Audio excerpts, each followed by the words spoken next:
I am Harrison Blake, 70 years old, and somehow still processing the betrayal my own flesh and blood inflicted on me. As the founder of a commercial real estate empire, I gave them everything, but I always maintained my boundaries. Last month, on my 70th birthday, I called my son to grab a simple dinner. He claimed he was drowning in work. Between sips of my solitary bourbon at the city's most exclusive steakhouse, I looked across the dining room and saw him. He was laughing, toasting champagne with his wife and her mother.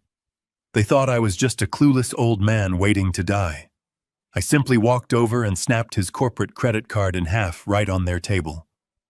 That night I logged into my secure servers, locked down my assets, and initiated a plan that would leave them with $15 million in toxic federal debt. Before I continue this story, let me know where you are watching from in the comments below. Hit like and subscribe if you have ever had to stand up to family who underestimated your worth. The ringing of the phone echoed in my quiet, empty office. It was 6 in the evening on a Tuesday. Not just any Tuesday. It was my 70th birthday. I sat behind my heavy mahogany desk at Blake Holdings, looking out over the city skyline I had spent 4 decades helping to build. I picked up the receiver and dialed my son Derek. He was 36 years old, my vice president, and the only family I really had left. The line trilled 3 times before he finally picked up. I could hear a faint shuffling of papers in the background, a very deliberate sound of someone pretending to be incredibly busy. "Derek," I said, keeping my voice light. "I know it is late, but I was thinking we could head down to the Prime Steakhouse on 5th Avenue. Grab a ribeye, maybe a decent bottle of scotch. It is my 70th after all." A heavy, exaggerated sigh came through the receiver. It was the kind of sigh a teenager gives when asked to clean their room, not the sigh of a grown man speaking to his father. "Dad, I am so sorry," Derek said. His voice dripped with manufactured exhaustion. "I am absolutely buried here. The city planning office just kicked back the zoning permits for the new West Side commercial lot. I am going to be stuck at my desk, staring at blueprints and legal files until midnight. I cannot leave the office right now." I leaned back in my leather chair. I felt a hollow ache in my chest, a quiet disappointment that only a parent can truly understand. But I also felt a surge of misguided pride. I had built this real estate empire from absolute scratch. In the 1980s, I slept in the cab of my rusted pickup truck for 3 years, eating cold canned beans, pouring concrete by day, and studying local property laws by night with a flashlight. I built Blake Holdings so my son would never have to know what hunger felt like. If he was working late to protect our legacy, I could not fault him for it. "I understand, son," I replied smoothly, swallowing my disappointment. "The business comes first. We have to keep those permits moving. Do not burn yourself out. We will celebrate next week." "Thanks, Dad. You are the best. I will make it up to you, I promise. Happy birthday." The line went dead. I sat in the silence of my office for a long time. 70 years old. It is a strange milestone.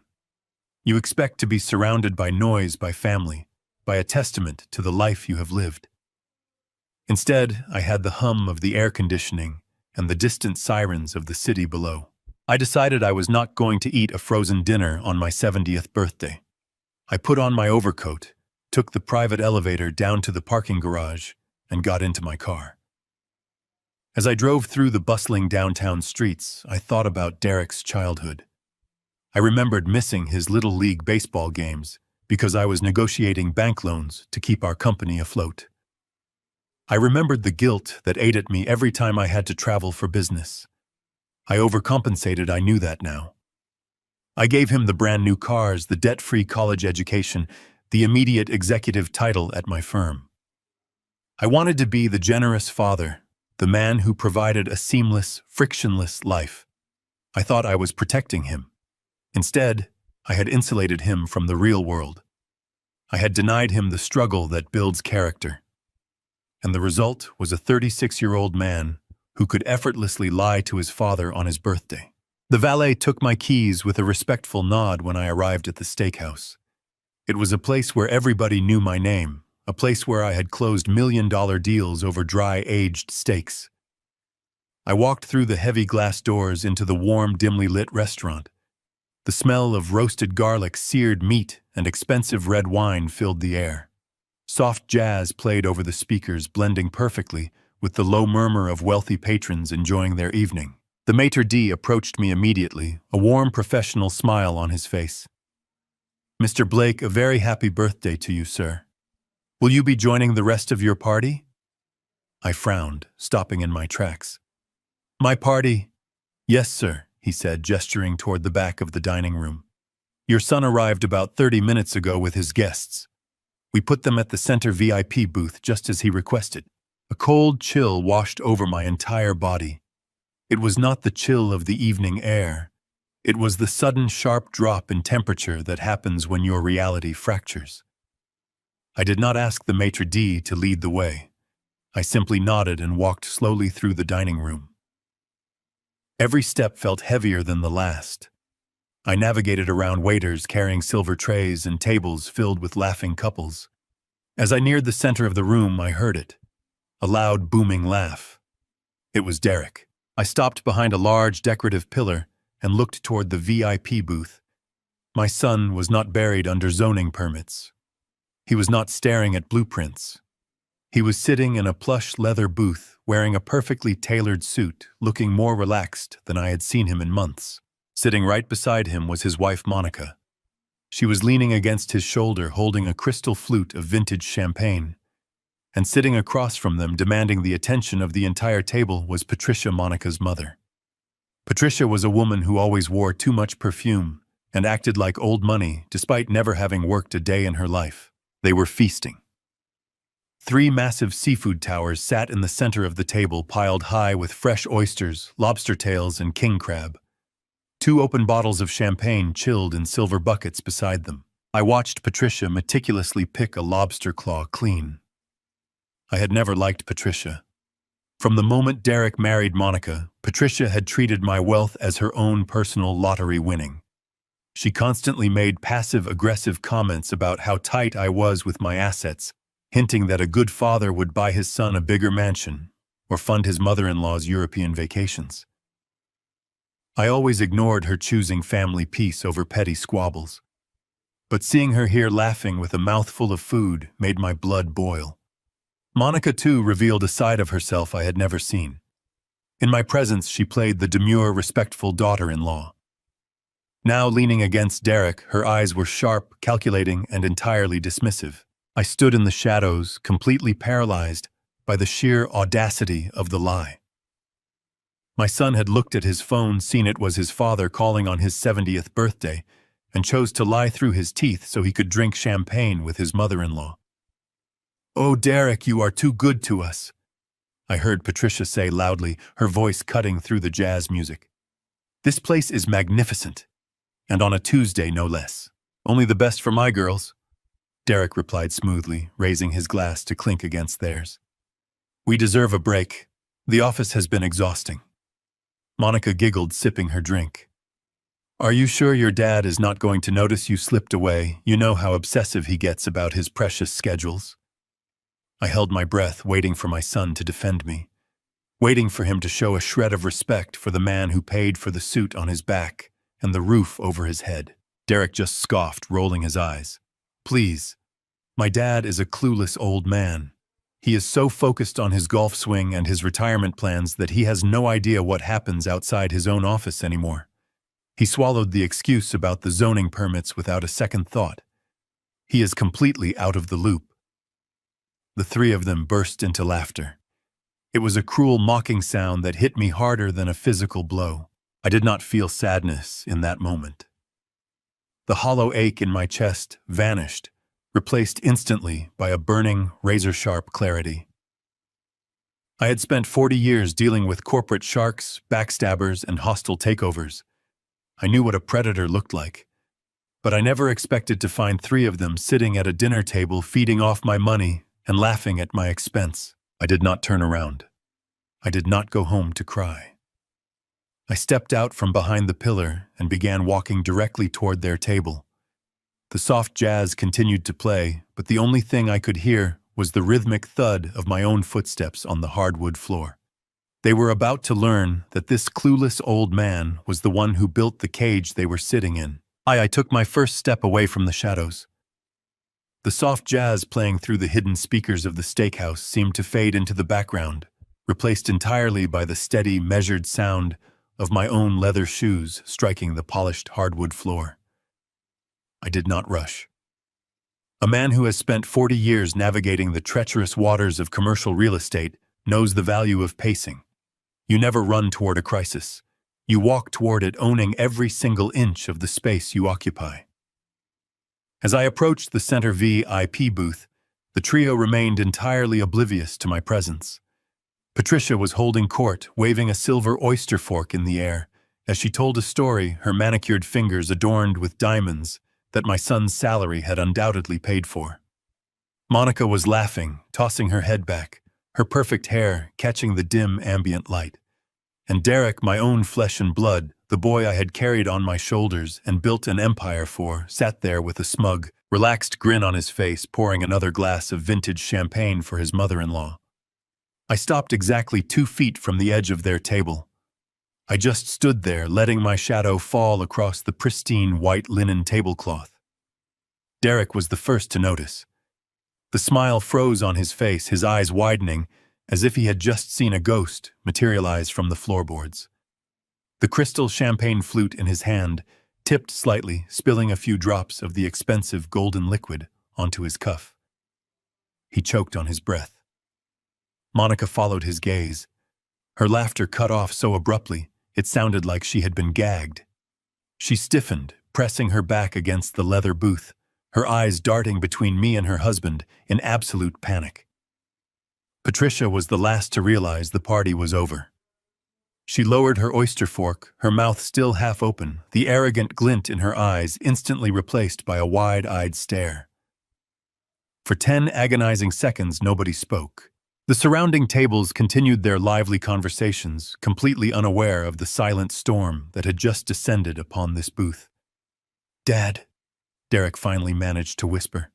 His voice was incredibly small, entirely stripped of the bravado he had displayed just moments earlier. He swallowed hard, his Adam's apple bobbing. "What are you doing here?" "It is my 70th birthday, Derek," I said, my voice steady, calm, and completely devoid of warmth. "I decided to treat myself to a good steak.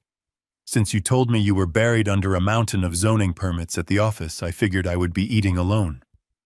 Imagine my surprise to find my hard-working vice president right here in the middle of the dining room. The lie tumbled out of his mouth before he could even think to stop it. It was the desperate, frantic lie of a cornered man. "Dad, wait, it is not what it looks like. We are entertaining a client. Patricia has a friend who is a major architectural consultant. She is just helping me pitch some preliminary design ideas for the new West Side commercial lot. I was going to present the entire portfolio to you tomorrow morning. I swear, we are working." I looked at the table. There were no blueprints. There were no legal pads. There were no architectural sketches. There was only a towering structure of cracked crab legs, empty lobster shells, and half-eaten caviar. "Working," I repeated softly. Monica tried to intervene, her voice artificially sweet, attempting to salvage the unsalvageable. "Harrison, please, we really did not want to bother you on your special day. Derek was just trying to handle the heavy lifting so you could relax. Why do you not pull up a chair? Let us buy you a drink to celebrate." I ignored her entirely. My eyes had found the only piece of paper on the entire table. Resting on a small silver tray right next to Patricia's plate was the itemized bill. Even from 2 feet away, the bold numbers at the bottom of the receipt were impossible to miss. $3,500. And sitting squarely on top of that receipt, catching the dim light of the chandelier, was a heavy matte black metal card, the Blake Holdings corporate credit card. My chest tightened, but not from sadness. It was a visceral, deeply rooted anger that pulled me backward through time. I stared at that black metal card, and suddenly I was not in a luxury steakhouse anymore. I was 32 years old again. It was a freezing November night in 1984. I was sleeping in the cab of a beaten-up Ford pickup truck parked on a muddy construction site because I could not afford to pay rent and meet payroll for my 3 laborers. I remembered waking up shivering, my hands cracked and bleeding from mixing concrete in the biting cold. I remembered washing my face in the icy water of a gas station sink before walking into bank after bank, begging loan officers to take a chance on my first commercial project. I remembered missing meals, missing sleep, missing the simple comforts of life, pouring every ounce of my sweat, blood, and soul into building the foundation of a company that would bear my name. I endured a decade of grueling, back-breaking poverty so that the name Blake Holdings would mean something, so that it would command respect, so that my family would never have to shiver in the dark. And now my son was using the fruit of my lifelong agony to buy $3,000 seafood towers for a woman who despised me while laughing about how clueless and old I was. I reached out slowly. Neither Derek nor Monica dared to move a muscle. Patricia sat perfectly still, her breath hitched in her throat. I picked up the heavy black corporate credit card from the silver tray. The cold metal felt weighty in my palm. I looked Derek directly in the eyes. I did not blink. I did not raise my voice. I did not need to. The quiet authority of a man who knows exactly what he has built is far more terrifying than any shouting match. "Dad," Derek pleaded, his voice trembling slightly. "Please, let us go outside and talk about this. People are starting to stare." He was right. The unnatural tension at our table had begun to attract the attentions of the surrounding patrons. Conversations nearby had hushed, and curious eyes were drifting our way. "You should have been reviewing zoning permits, son," I said softly, gripping the edges of the metal card with both hands. "You should have been protecting the legacy I handed you on a silver platter." I applied pressure. The heavy titanium card resisted for a fraction of a second before it gave way. With a sharp, loud crack, the metal snapped cleanly in half. Monica gasped. Derek flinched backward. Patricia looked pale. I tossed the broken pieces directly onto Patricia's plate. "Happy birthday to me," I said. "Pay for it yourself, son." I turned and walked out, leaving them. I stepped out into the crisp evening air, the heavy doors of the steakhouse closing behind me. The drive back to my estate was a blur of neon city lights and dark asphalt. My hands gripped the leather steering wheel of my sedan so tightly that my knuckles physically ached, but the physical discomfort was nothing compared to the cold realization settling deep into my bones. The rush of adrenaline from the restaurant was already fading, leaving behind a chilling, absolute clarity. I pulled through the wrought iron gates of my property, the gravel crunching under my tires, and parked in front of the sprawling stone mansion. The house was entirely dark. It was a monument to success, a fortress I had built to protect my family from the harsh realities of the world. Tonight it just felt incredibly hollow. I unlocked the front door and stepped into the grand foyer. My footsteps echoed against the marble tiles. I did not turn on the main lights. I walked directly into my private study and closed the heavy oak door behind me. I walked over to the mahogany bar cart, picked up a crystal decanter, and poured myself 2 fingers of neat bourbon.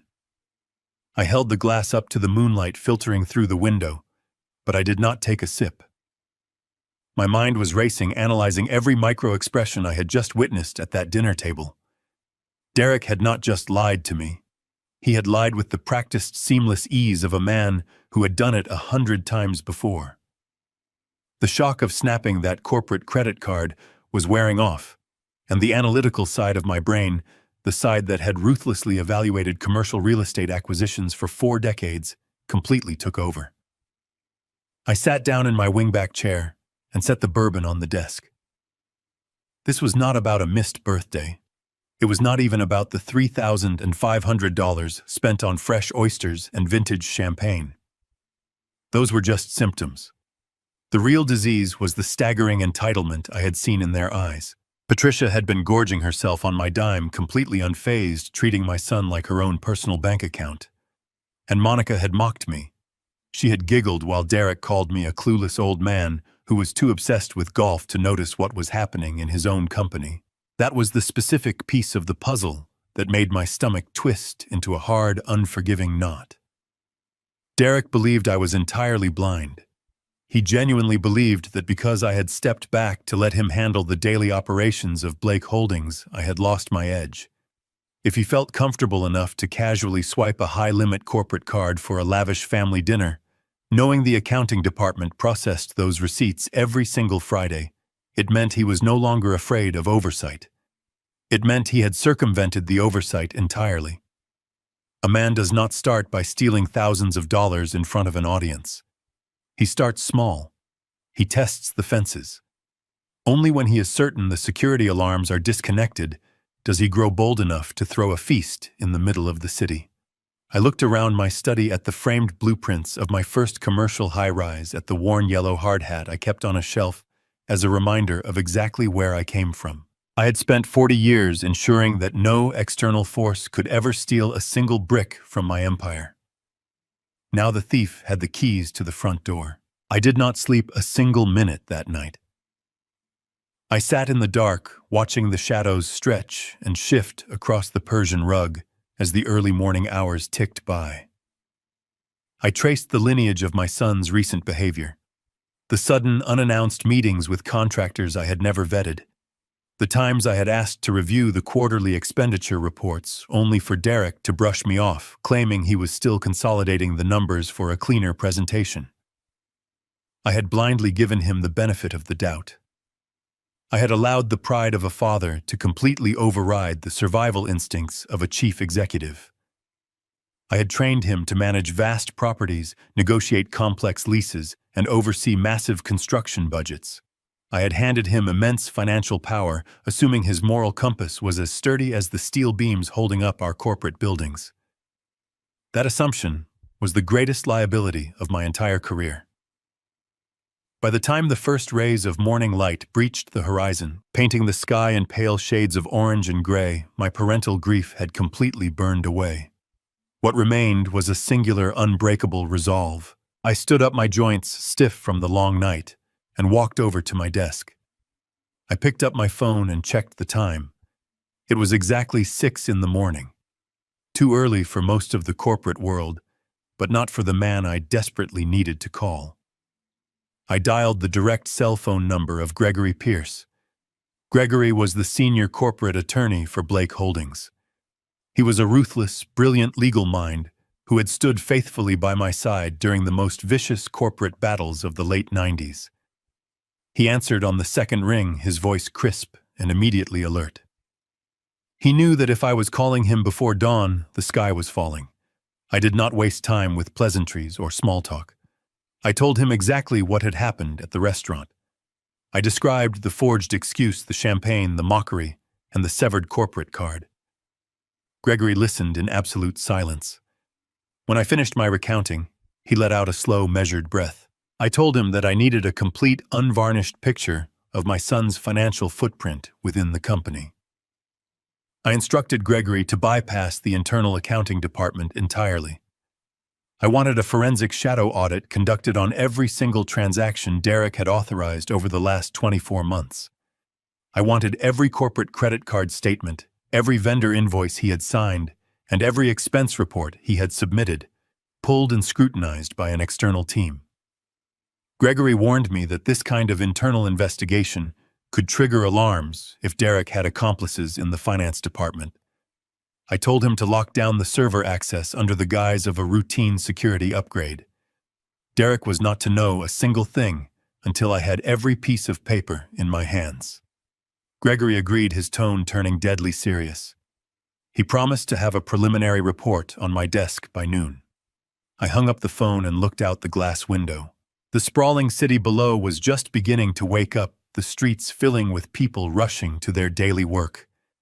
They had no idea that high above them an empire was about to be purged. I slowly poured the bourbon down the heavy brass drain. I did not need expensive alcohol to numb the lingering pain anymore. I needed absolute, unwavering focus. The trap was now firmly, quietly, and permanently set. The morning sun crawled across the polished surface of my desk, casting long, sharp shadows that mirrored the coldness inside my chest. I sat in my office since 6 o'clock waiting for the inevitable performance. Derek arrived at 9:15. He knocked twice, a soft, hesitant sound, before pushing the heavy oak door open. He looked the part, I had to give him that. He was wearing the same suit from the night before, slightly rumpled now, with the collar unbuttoned and his tie loosened. His eyes were carefully hooded, carrying the manufactured weight of a man who had supposedly spent the entire night battling local zoning boards. He walked in carrying 2 cups of black coffee and placed one in front of me. He sighed, rubbing the bridge of his nose, the perfect picture of an exhausted son trying to do his best. "Morning, Dad," he said, his voice thick with an incredibly convincing fatigue. "I brought you your favorite roast from that little place down the block. I know I am the last person you probably want to see right now." I looked at the coffee. It was a nice touch. It was the exact kind of prop a guilty conscience uses to buy forgiveness. "Good morning, Derek," I replied, keeping my tone perfectly neutral. "I assume the permits took longer than expected." He dropped into one of the leather guest chairs across from my desk, letting out a long, heavy breath. "Dad, I need to apologize to you. I did not spend the night fighting the city planning office. I lied to you, and I am so deeply sorry." I leaned back in my chair, folding my hands together over my lap. "Go on." "It was Monica," he said, shaking his head with a look of pure, fabricated despair. "You know how she gets when Patricia comes into town. Her mother is relentless. She demanded we take her out to a nice dinner, and she completely hijacked the evening. I told them it was your 70th birthday. I told them I needed to be with you, but Patricia threw an absolute fit. Monica threatened to take the kids and go stay at a hotel if I did not keep the peace. I was backed into a corner, Dad. I panicked. I knew if I told you the truth, it would just hurt your feelings on your special day. I did not want you to feel second best to my in-laws, so I made up the story about the permits. It was a cowardly thing to do, and I hate myself for it. It was a masterful performance. If I had not stood in the shadows of that steakhouse, if I had not heard him explicitly call me a clueless old man who was completely out of the loop, I would have believed every single word. He painted himself as the tragic peacekeeper, the loving son caught between an unreasonable wife, a demanding mother-in-law, and a father he just wanted to protect. He placed the blame entirely on the women in his life, framing his deception as an act of twisted paternal loyalty. "And the corporate credit card?" I asked softly, letting the question hang in the air. Derek flushed, his eyes darting down to the floor before meeting my gaze again. "That was another mistake. Patricia ordered half the menu before I even sat down. When the bill came, it was outrageous. I panicked again. I did not have that kind of liquidity in my personal checking account at the moment, so I used the company card. I fully intended to reimburse the accounts payable department this morning before anyone even noticed. I swear to you, Dad, it was just a temporary lapse in judgment to get through a horrible evening." I sat there looking at the man I had raised. I saw the calculated remorse in his posture, the desperate hope in his eyes that his old trusting father would just sweep this under the rug like I had always done. He wanted absolution. He wanted the slate wiped clean so he could go back to his comfortable thieving existence. I stood up, walked around my massive mahogany desk, and stood over him. He tensed slightly, unsure of my next move. I placed a heavy, reassuring hand on his shoulder and gave it a firm squeeze. "Derek," I said, infusing my voice with a warmth I had to dig deep into my soul to find. "You should have just told me. You are a grown man with a family to manage, and I know how demanding Patricia can be.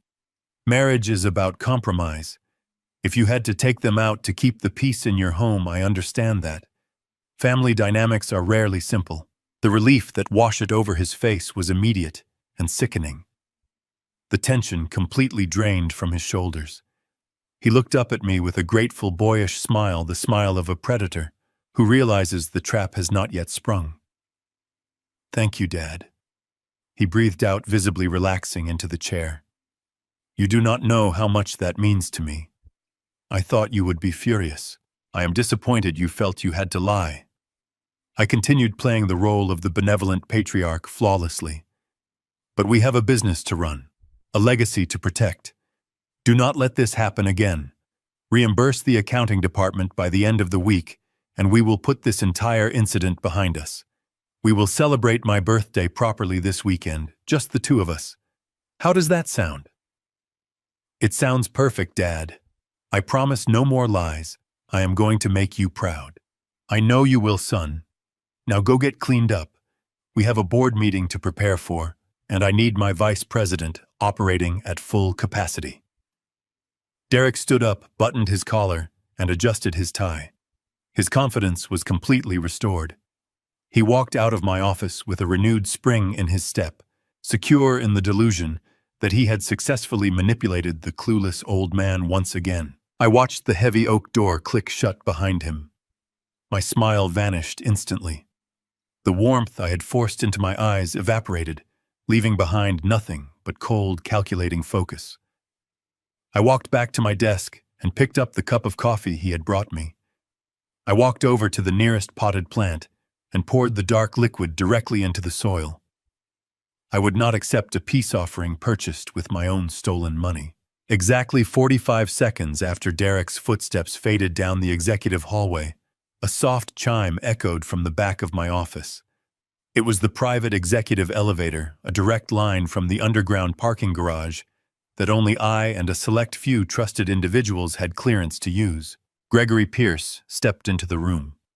He did not look like a man who had just enjoyed a leisurely morning.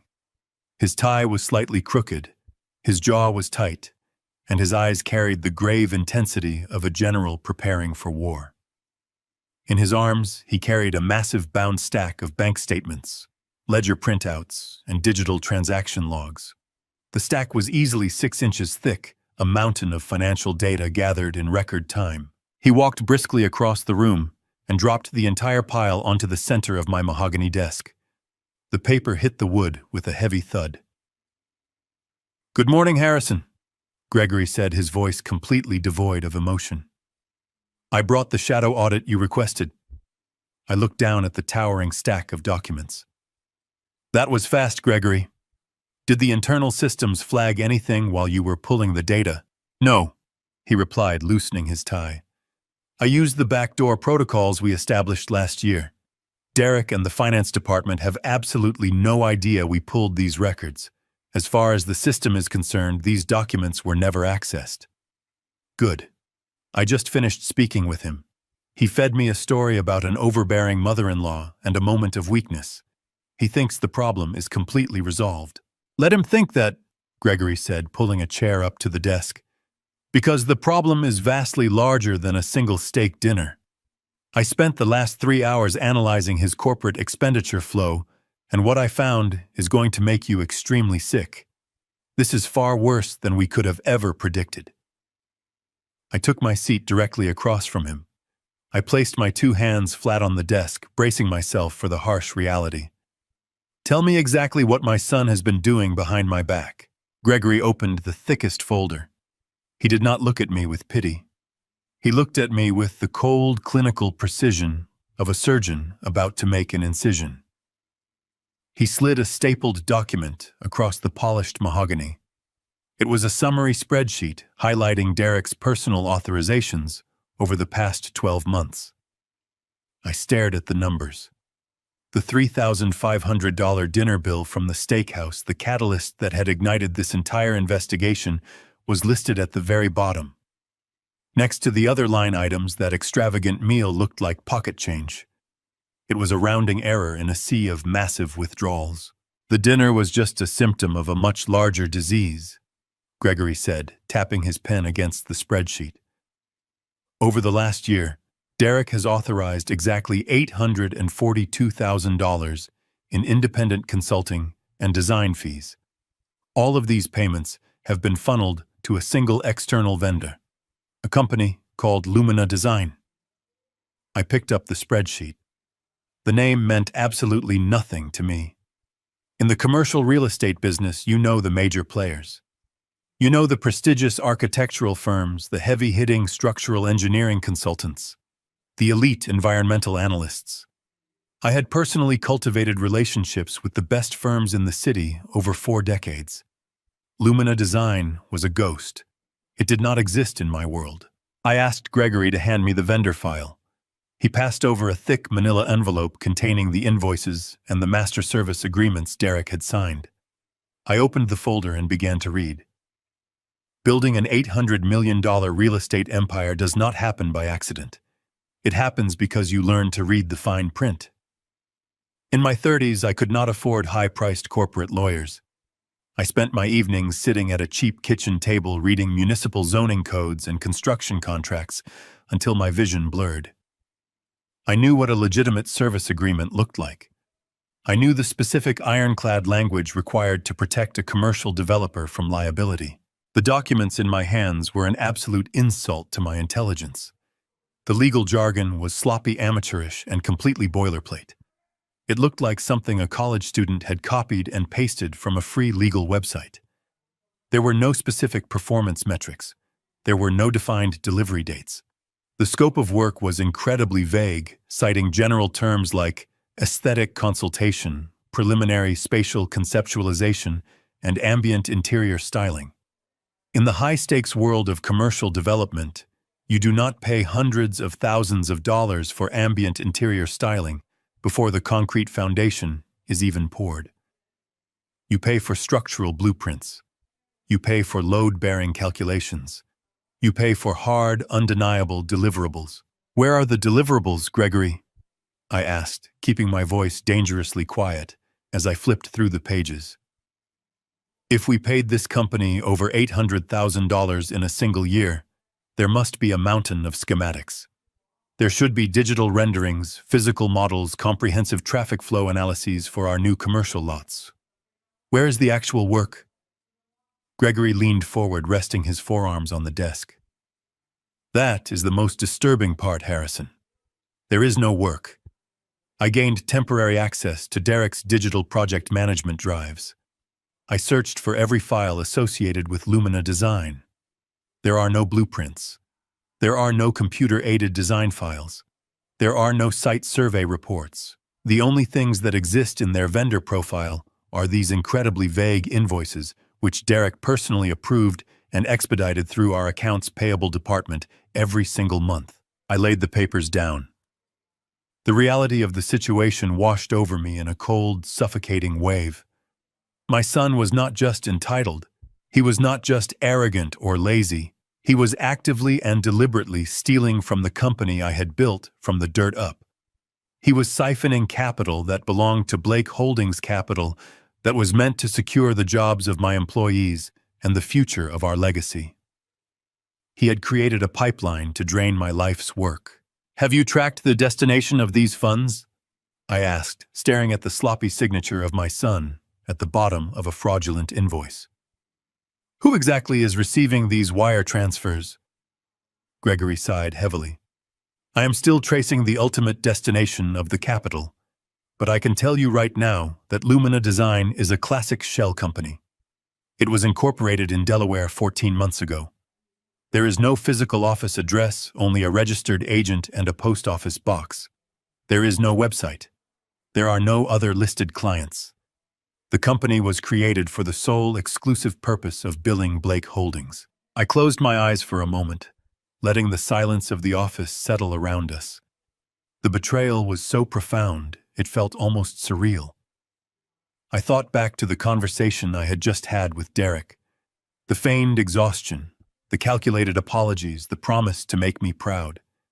He had looked me in the eye and promised to be a better son, all while knowing he had bled my company for nearly $1 million. He thought he was untouchable. He believed his position as my sole heir granted him absolute immunity from the rules that governed the rest of the world. I opened my eyes and looked at Gregory. He thought I would never check. He assumed that because I handed him the title of vice president and stepped back from the daily operational grind, the vault was left completely unguarded. Gregory nodded. He relied on your trust, Harrison. It is the most common vulnerability in family-owned enterprises.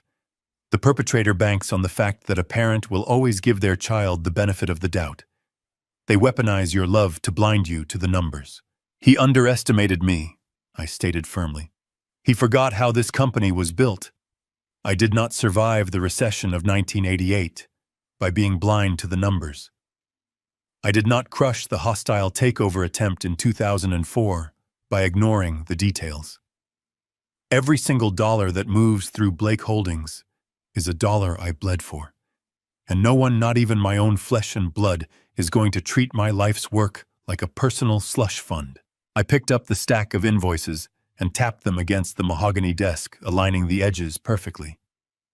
The anger inside me was no longer a hot, chaotic flame. It had condensed into something freezing and sharp. It was the precise surgical focus of a man preparing to amputate a diseased limb to save the rest of the body. I want to know exactly who owns Lumina Design, Gregory, I said, my voice resonating with absolute authority. I do not care how many corporate veils they have hidden behind. I want their full legal names. I want to know exactly who is actively profiting from this entire deception today. Give me those names, and then we will begin dismantling his life, piece by piece, until there is absolutely nothing left for him to steal from me. Gregory did not hesitate. He reached into his heavy leather briefcase and withdrew a thin manila folder. He slid it across the mahogany desk. The paper was cool, contrasting sharply with the burning heat in my chest. I opened it and stared at a corporate registration document from Delaware. The name at the top, listed as the primary shareholder, was Arthur Pendleton. I looked up at Gregory in absolute confusion. The name meant nothing to me. I knew every major player in the commercial real estate sector, and Arthur Pendleton was not one of them. Gregory anticipated my question. He leaned forward, both of his hands clasped on the desk. He explained that Arthur Pendleton was not an architect, an interior designer, or an environmental consultant.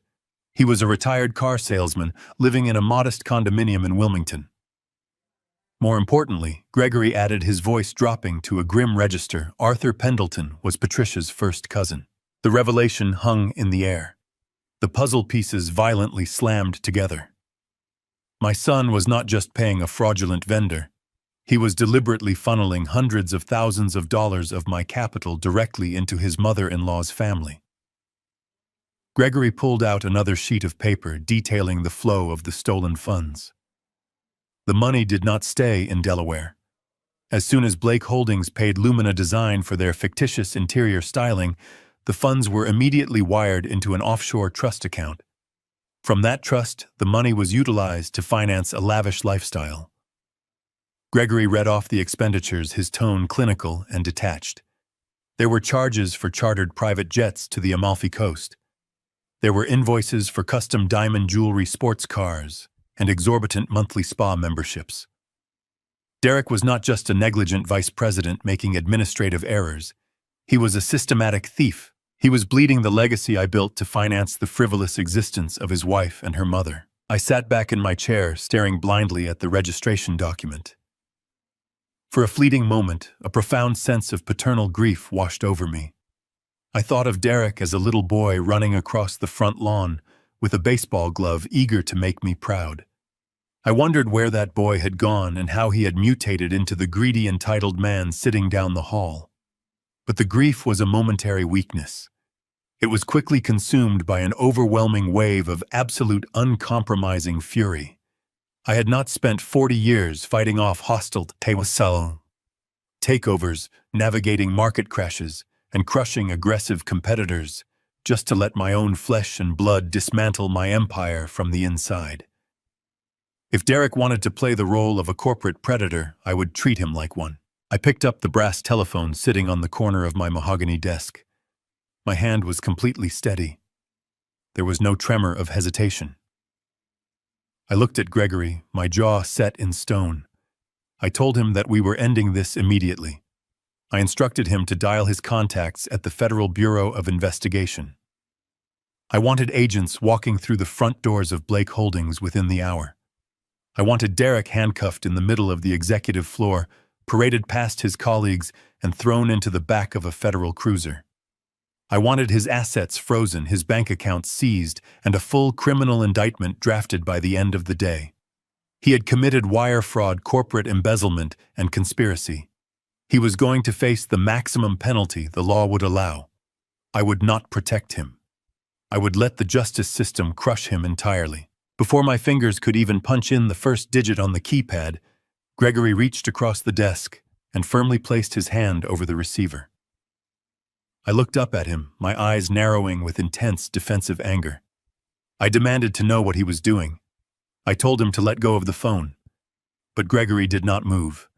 His expression remained incredibly stoic, carrying a heavy, dark weight that I had never seen before in all our years of working together.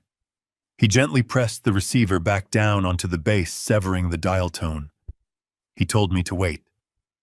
He told me that calling the federal authorities right now for simple corporate embezzlement would be a massive mistake. I stared at him incredulous. I asked him how reporting such a massive theft could possibly be a mistake. Gregory reached back into his leather briefcase. He did not pull out another stack of bank statements or vendor invoices. Instead, he pulled out a single manila envelope sealed with a very thick piece of red tape. He set it down gently in front of me, almost as if he were handling a live explosive. He explained that his cybersecurity team had dug deeper into Derek's private encrypted server late last night. They had bypassed a highly sophisticated firewall looking for more shell companies, but they had found something else entirely. Something that had absolutely nothing to do with real estate architecture or interior design.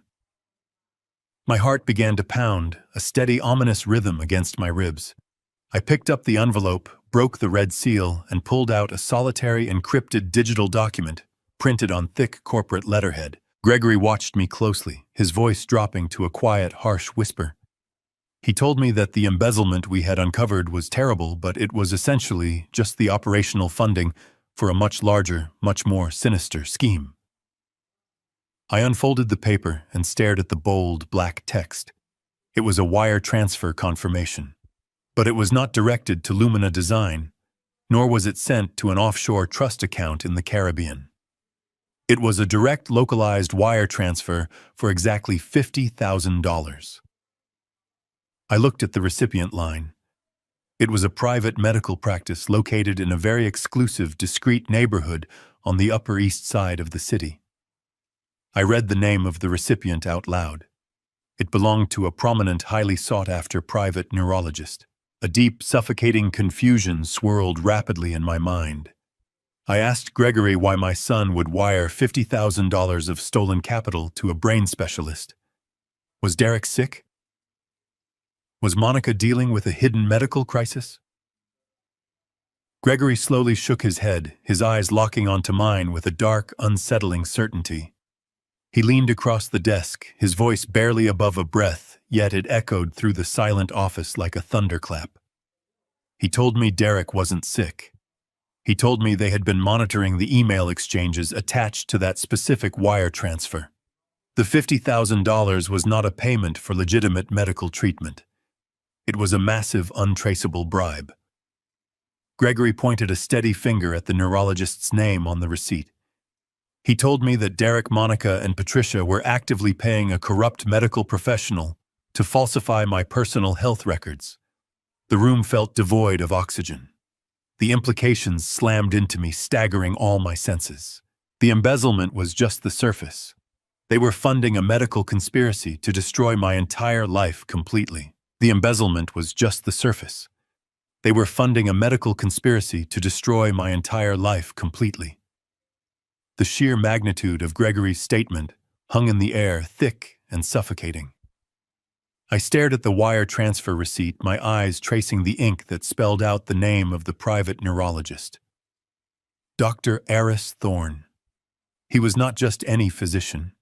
He was a high-profile specialist catering to the city's ultra-wealthy elite, a man known for his airtight discretion and exorbitant retainer fees. I had met him once at a charity gala 5 years ago. He was polished, charismatic, and possessed eyes that evaluated everyone in the room like walking checkbooks. Now my son was funneling $50,000 of stolen corporate funds directly into Thorne's private accounts. I looked across the mahogany desk at Gregory. The seasoned lawyer mirrored my grim expression. We both knew that a sum of that magnitude, secretly wired from a shell company to a doctor without a single corresponding medical appointment on my calendar, was not a consultation fee. It was blood money. I stood up and walked over to the floor-to-ceiling window, looking out over the sprawling metropolis I had spent 40 years conquering. The towering skyscrapers of glass and steel usually filled me with a sense of profound accomplishment. Today, they just felt like prison bars. I asked Gregory how we could prove what they were planning. Bank transfers were suspicious, but they were circumstantial. Derek could simply claim he was paying for a private medical consultation for a friend or investing in the doctor's new clinic. We needed the communications. We needed the undeniable proof of their intent. Gregory nodded slowly. He told me that standard corporate auditing had reached its limit. To breach Derek's heavily encrypted personal servers and intercept the communications attached to the Lumina design payments, we needed to step outside the boundaries of conventional legal channels. We needed a shadow operator. By 3 o'clock that afternoon, a man simply introduced as Vance arrived in my office through the private executive elevator. Vance was a former federal cybersecurity analyst who now operated exclusively in the lucrative, morally gray sector of corporate espionage. He did not wear a suit. He carried a battered black backpack and possessed an unsettling quiet demeanor. Gregory handed him the digital logs and the IP addresses associated with Derek's hidden server network.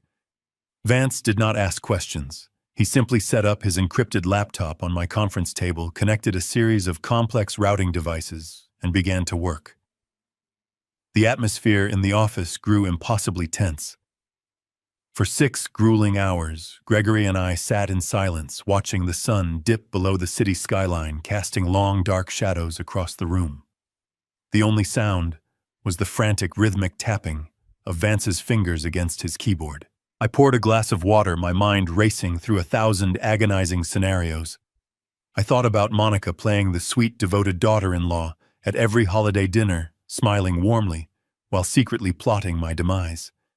I thought about Patricia lounging in the VIP booth of the steakhouse, sipping expensive champagne purchased with the very money she was using to destroy me. And I thought about Derek, my son. The boy I had taught to ride a bicycle. The boy I had proudly watched walk across the stage to receive his college diploma. How had his soul become so utterly corrupted? Had my wealth poisoned him? Or had Patricia and Monica simply watered a seed of greed that was already present in his heart? At exactly 9:15 that evening, the rapid typing stopped. Vance leaned back in his chair and rubbed his tired eyes. He looked at Gregory, then turned his gaze to me. He announced that he had successfully bypassed the secondary firewalls and breached the encrypted email vault Derek used to communicate with Patricia and Dr. Thorne. He had extracted a localized cache of 53 emails and 4 attached PDF documents. Vance mirrored the screen of his laptop to the large presentation monitor on my office wall. The digital evidence illuminated the darkened room with a harsh, glaring white light. Gregory and I stepped closer to the screen, our eyes scanning the chronological list of messages. The subject lines were incredibly innocuous, labeled as architectural consults and estate planning updates. But the actual contents of the messages were devastating. Gregory opened the earliest email exchange dated 3 months prior. It was initiated by Patricia. She was explicitly instructing Derek on how to approach Dr. Thorne with the financial proposition. She wrote that Thorne had a known gambling debt and was desperate for untraceable liquidity.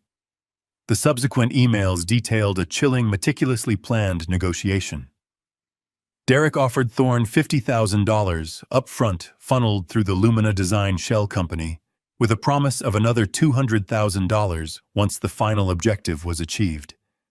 And then Vance opened the first of the encrypted PDF attachments. It was a comprehensive medical dossier. My name, my date of birth, and my personal identification numbers were stamped boldly at the top of the first page. I read the diagnostic summary in absolute horror. The document was a flawlessly fabricated psychiatric and neurological evaluation. According to the pages displayed on the screen, I had been suffering from severe, progressively worsening cognitive decline for over a year. The report detailed fictitious episodes of severe memory loss, aggressive behavioral outbursts, and a complete inability to manage complex financial concepts. Dr. Thorne had used his prestigious medical credentials to formally and legally diagnose me with aggressive early-onset Alzheimer's disease. He had falsified brain scan summaries, fabricated cognitive test scores, and signed the document with his official medical seal, legally declaring me entirely unfit to manage my own affairs, my company, or my life. The sheer malice of the conspiracy stole the breath directly from my lungs. The embezzlement was nothing compared to this. They did not just want my money. They wanted to erase my autonomy. They wanted to strip away my humanity and reduce me to a helpless, medically condemned prisoner in my own life. Gregory scrolled down to the most recent email in the chain dated just 2 days ago. It was sent by Monica. She was confirming the final receipt of the fully executed medical documents from Dr. Thorne.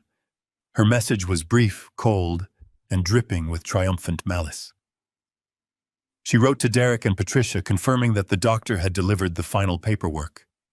She stated that the trap was perfectly set and that they had every reason to celebrate. The final puzzle piece violently locked into place. The realization hit me with the force of a freight train. I thought back to the steakhouse on my 70th birthday. I remembered the towering seafood platters, the laughter, the clinking of the expensive crystal champagne flutes. They were not celebrating a real estate deal. They were not celebrating a design pitch. They were celebrating the successful completion of the falsified medical documents. They were celebrating the fact that they had just legally purchased my psychological death warrant. While I was sitting alone in my office, assuming my son was working late to protect our family legacy, he was actually raising a glass to my impending destruction. He had smiled, drank my champagne, and called me a clueless old man because he believed he had just successfully bought the power to lock me away forever. A profound, suffocating silence blanketed the office. Even Vance, a man accustomed to the darkest corners of corporate treachery, looked visibly disturbed by the sheer cruelty displayed on the screen. Gregory placed a steady hand on my shoulder. He asked me how I wanted to proceed. He told me we had enough evidence to immediately dispatch the Federal Bureau of Investigation to their homes. We could have Derek, Monica, Patricia, and Dr. Thorne arrested for criminal conspiracy, medical fraud, and grand larceny before midnight. We could end the nightmare right now with a single phone call. I stared at the fraudulent diagnosis bearing my name. The pain of the betrayal was immense, but the tears I expected to fall simply never materialized. Instead, the sorrow evaporated, leaving behind a cold, terrifying, and absolute resolve. I would not call the authorities, not yet. Arresting them now would be far too merciful. It would give them a quick resolution.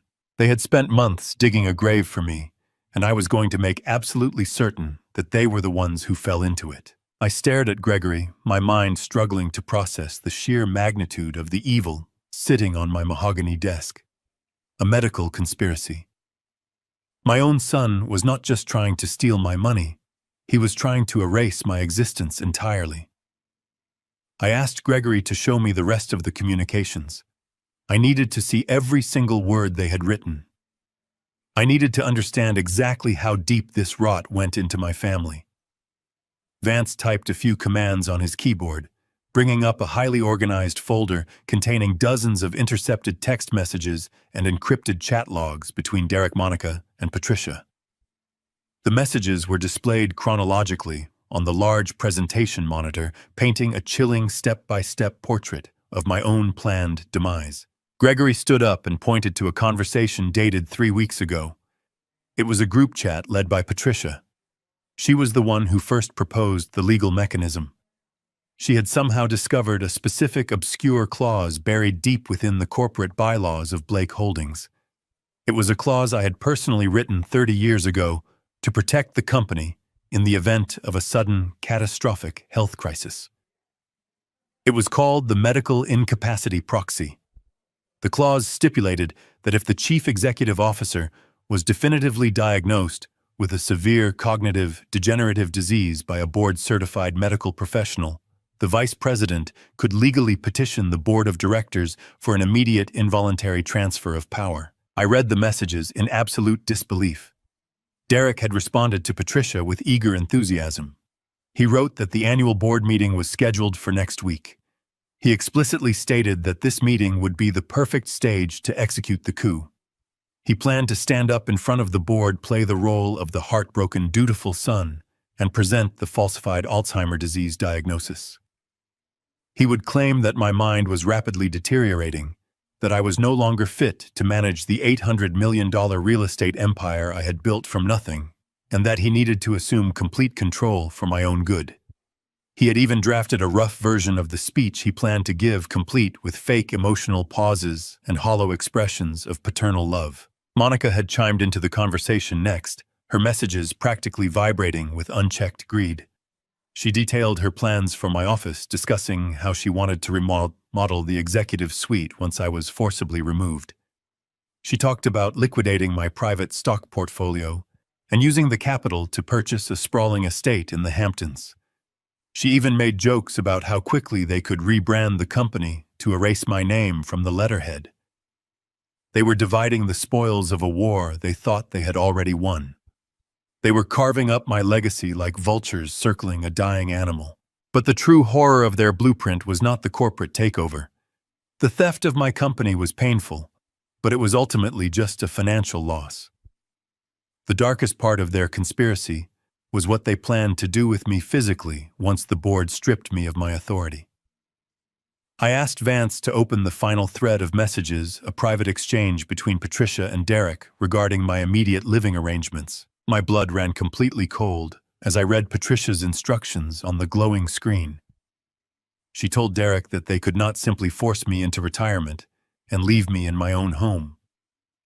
She warned him that I was too well connected, too resourceful, and far too dangerous to be left unattended. If I retained access to my personal lawyers, my private bank accounts, or my outside business contacts, I might find a way to challenge the fraudulent diagnosis and fight back. I might demand a second medical opinion. I might expose their entire operation. Patricia had a permanent solution to that problem. She had a close personal associate who operated a private high-security nursing home located 3 hours north of the city, hidden away in a remote suburban county. It was a facility specifically designed for wealthy patients suffering from severe dementia. It was a place where the doors were locked from the outside, where visitation was strictly controlled, and where communication with the outside world was heavily restricted for the supposed safety of the patients. Patricia wrote that once the board voted to enact the proxy, Derek would automatically be granted full medical power of attorney over my life. He would have the absolute legal authority to commit me to that facility against my will. He could sign the paperwork, hire private medical transport, and have me removed from my home in the middle of the night. They were going to lock me away and throw away the key. They planned to sedate me, isolate me, and leave me to rot in a sterile room, while they cannibalized the empire I had sacrificed my entire life to build. I read a message from Derek confirming the plan. He wrote that the nursing home was expensive, but it was a small price to pay to ensure I could never interfere with their lives again. He actually referred to me as a liability that needed to be permanently neutralized. The sheer breathtaking malice of the plan left me momentarily paralyzed in my chair. I realized that the dinner on my 70th birthday was not just a celebration of a forged medical document. It was a victory dinner. They were celebrating the end of my life as a free man. They were toasting to my impending imprisonment. The woman I had welcomed into my family, the mother-in-law I had tolerated for years, and the son I had raised from birth, were actively coordinating my total erasure from society. Gregory watched my face, his expression somber and professional. He asked if I needed to pause. He told me that this kind of psychological trauma was difficult for any man to process. I shook my head slowly, my eyes never leaving the digital text on the monitor. I did not need to pause. I needed to engrave every single word into my memory. I needed to memorize the exact depth of their betrayal, so that when the time came for me to retaliate, I would not feel a single ounce of mercy. I stood up from the desk and walked over to the window again. The city lights sparkled below, oblivious to the monstrous treachery unfolding in my office. I thought about the decades I had spent building my reputation. I thought about the countless nights I had sacrificed to ensure Derek would have a comfortable life. I had given him the world, and in return, he was plotting to throw me into a cage. He wanted to strip me of my wealth, my dignity, and my freedom, destroying my legacy while stealing my entire fortune. I slowly turned back to look at Gregory and Vance.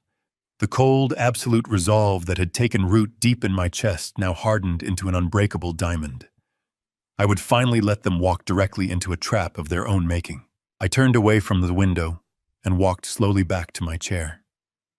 The physical sensation in my chest was strange. I expected the crushing weight of a broken heart. I expected the agonizing tears of a father mourning the permanent loss of his only son. But my eyes were completely dry. The profound, breath-stealing betrayal had burned away all the soft paternal instincts I had carefully maintained over the passing decades. In their place, an ancient, deeply familiar coldness settled into my veins. It was the exact same icy detachment I had relied upon during the most vicious corporate wars of my early career. I closed my eyes and allowed my mind to drift back to the early 1990s. Wall Street was a jungle of unchecked ambition, a brutal, unforgiving arena where any perceived weakness was instantly and severely punished. I remembered the ruthless tycoons who had tried to completely dismantle Blake Holdings before it even had a chance to stand on its own feet. I remembered men who were much smarter, much richer, and much more dangerously connected than Derek could ever hope to be. They had actively tried to bleed me dry with hostile takeovers, aggressive short-selling, and predatory litigation designed to ruin my life. I did not survive them by playing fair. I survived them by becoming the absolute apex predator in the room. I learned to anticipate their strikes, lure them into false senses of security, and then dismantle their operations so thoroughly that they never recovered. I had spent the last 15 years playing the role of the benevolent retired patriarch. I had softened my sharp edges for the sake of maintaining family harmony. Derek had grown up under the protective shade of the massive tree I had planted, completely ignorant of the sheer violence it took to properly defend the soil. He mistook my generous nature for pathetic weakness. He mistook my advancing age for creeping senility. If my own flesh and blood genuinely wanted to play a cutthroat game of ultimate survival, I was not going to act like a wounded, helpless victim. I was going to show him exactly how a true, terrifying predator hunts. I opened my eyes and looked directly at Gregory. He was watching me with a complex mixture of genuine concern and professional anticipation. He slowly reached into his tailored coat pocket and pulled out his encrypted cellular phone. He stated clearly that he was going to contact the lead investigator at the Financial Crimes Division of the Federal Bureau of Investigation. He assured me that with the fabricated medical dossier, the fraudulent consulting invoices, and the offshore wire transfers, the federal authorities would easily have enough probable cause to raid Derek and Monica's estate before dawn. He promised me that they would be sitting in federal custody by breakfast. I reached across the wide expanse of the polished mahogany desk and placed my hand firmly over his. The leather of his phone case was warm, but my grip was entirely devoid of heat. I told him to put the phone away immediately. Gregory frowned, his brow furrowing in deep, visible confusion. He reminded me that Derek and Patricia were actively planning to orchestrate a hostile takeover in less than 7 days. He argued passionately that we had a very narrow window to preempt their malicious strike and legally secure my personal autonomy. He insisted that we needed to strike immediately to properly protect the $800 million empire I had built. I removed my hand and leaned back in my chair, folding my fingers together. I explained my reasoning with slow, deliberate, and icy precision. I told Gregory that if we handed this undeniable evidence over to the federal authorities, right now Derek would undoubtedly hire the most expensive defense attorneys in the country using my stolen money. He would drag the complicated legal proceedings out for years. At worst, he would be convicted of white-collar fraud and corporate embezzlement. He might serve 3 or 4 easy years in a minimum security federal facility playing tennis and reading books. Monica would simply file for divorce, secure a massive settlement from his remaining hidden assets, and effortlessly move on to her next wealthy victim. Patricia would distance herself entirely loudly, claiming she was a helpless victim of her son-in-law's terrible manipulation. They would ultimately survive the scandal. A few years in a comfortable federal prison was far too merciful a punishment for the people who had maliciously plotted to steal my freedom and lock me away in a secure psychiatric ward. I did not just want them penalized by the slow justice system. I wanted them utterly systematically dismantled. I wanted to watch them lose every single luxurious comfort they had taken for granted. I wanted them bankrupt, completely destitute, and desperately begging for a mercy they would never receive. I wanted the elite social circles they cherished to aggressively turn their backs on them. I wanted their names to become permanently synonymous with absolute humiliating failure. To achieve that exact level of total destruction, we could not simply react to their pathetic plan. We had to actively encourage it. I looked at Vance, who was quietly packing his decryption equipment into his battered black backpack. I told him that I needed him on a permanent exclusive retainer starting immediately. I instructed him to establish a continuous, undetected surveillance feed on all of Derek's personal devices, Patricia's encrypted channels, and Dr. Thorne's private medical server. I needed to know every single move they made before they even made it. Then I turned my attention back to Gregory. I told him that we were going to initiate a completely different strategy. I called it the senile prey protocol. Gregory leaned forward, resting his elbows on his knees, his eyes sharp with grim curiosity. I explained the intricate mechanics of the trap. We were going to give Derek exactly what he wanted. We were going to let him believe that his flawless deception was working perfectly. For the next 7 days, I would flawlessly play the role of the deteriorating, confused old man he had described in his fraudulent medical file. I would intentionally forget scheduled appointments. I would carelessly misplace important financial documents. I would deliberately show momentary lapses in judgment during casual conversations in the executive suites. We would feed his arrogant delusion, inflating his dangerous confidence to the absolute maximum capacity. We would let him walk into that annual board meeting next week, feeling like an untouchable, conquering king. We would allow him to proudly present the fake Alzheimer diagnosis to my peers. We would let him confidently invoke the medical incapacity proxy in front of the entire executive committee. I wanted him to commit fully legally and highly publicly to his ultimate treason. Because the higher he blindly climbed upon his fragile pedestal of lies, the more devastating the impact would be when I finally shattered the foundation beneath his feet. I would personally ensure that every single board member, every major investor, and every influential figure in this city witnessed his absolute and undeniable public destruction firsthand. The following Monday morning marked the beginning of my performance.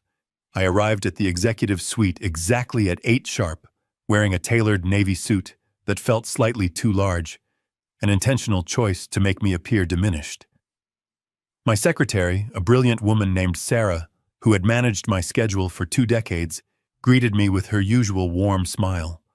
I paused at her desk, staring blankly at the polished brass nameplate resting next to her keyboard.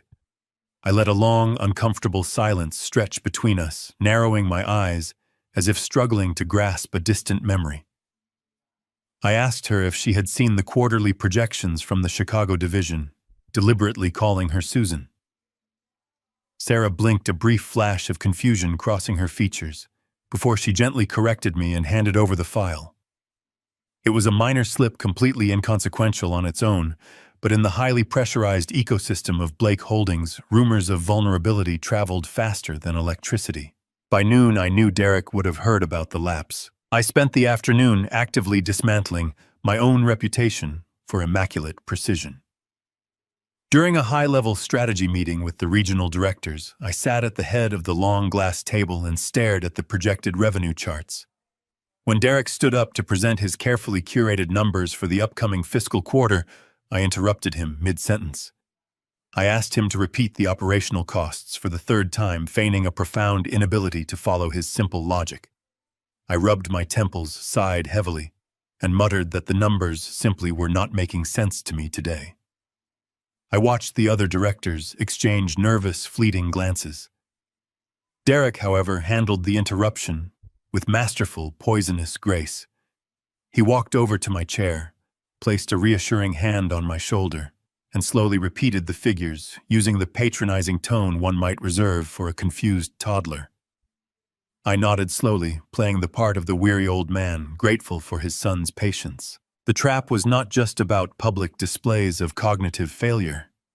I needed to create an environment where Derek felt completely comfortable operating in the shadows, secure in the delusion that I was too detached to notice his blatant theft. On Wednesday afternoon, I called him into my private office to discuss a routine vendor contract. Before he arrived, I walked over to the massive steel wall safe hidden behind the oil painting near my desk. I spun the dial, pulled the heavy door open, and deliberately left it ajar, exposing stacks of highly sensitive legal documents and private ledger drives. When Derek knocked and entered, I was sitting at my desk, seemingly engrossed in a completely irrelevant real estate brochure. I watched his eyes dart immediately to the exposed safe. I saw the greedy, predatory gleam illuminate his face for a fraction of a second, before he smoothly masked it behind a polite smile. He sat down, and I handed him the contract, completely ignoring the glaring security breach I had just staged. For the remainder of the week, I meticulously orchestrated a symphony of manufactured senility. I left important, highly confidential emails open on my desktop monitor, while I went to fetch coffee knowing Derek would inevitably wander in and snoop. I complained loudly to the accounting department about missing funds that I had intentionally misplaced in a different account, only to humbly apologize an hour later for my foolish error. I asked Derek to remind me of the names of our oldest corporate partners during casual hallway conversations. Every single mistake I made was calculated, documented, and carefully fed into the narrative Derek was desperately trying to build. I was giving him all the ammunition he needed to convince the board of directors that my mind was actively unraveling. Vance's continuous surveillance feed confirmed that my performance was working flawlessly. Late Thursday night, I sat in the dim light of my home study reading the intercepted text messages flowing between Derek and Monica. They were absolutely ecstatic.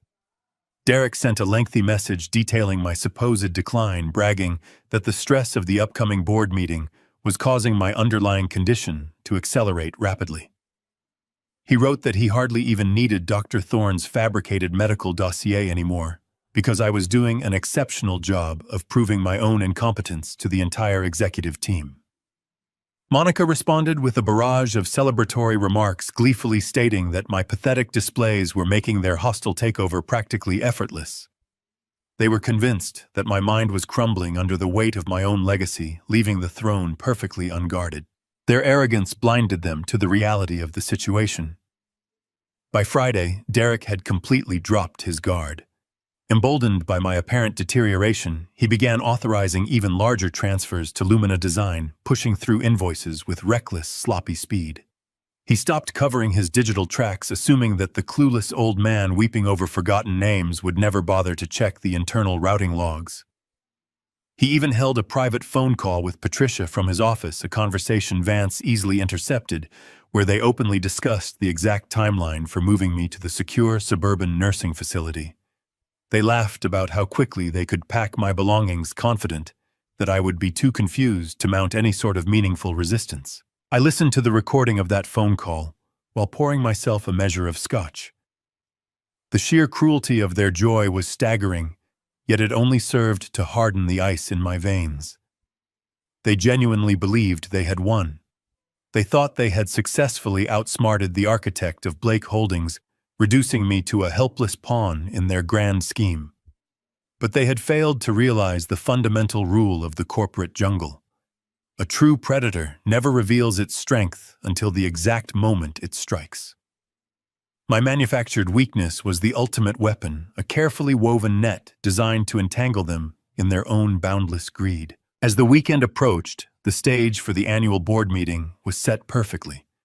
The board members were flying in from across the country, their minds already primed by the subtle rumors of my failing health that Derek had so diligently planted.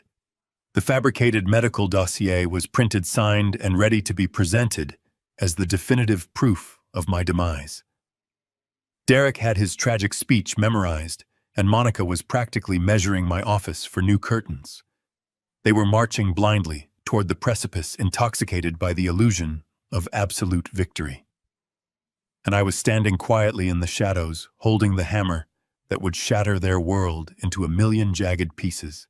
I spent Sunday evening reviewing my final preparations with Gregory and Vance. Every single piece of our evidence was properly secured.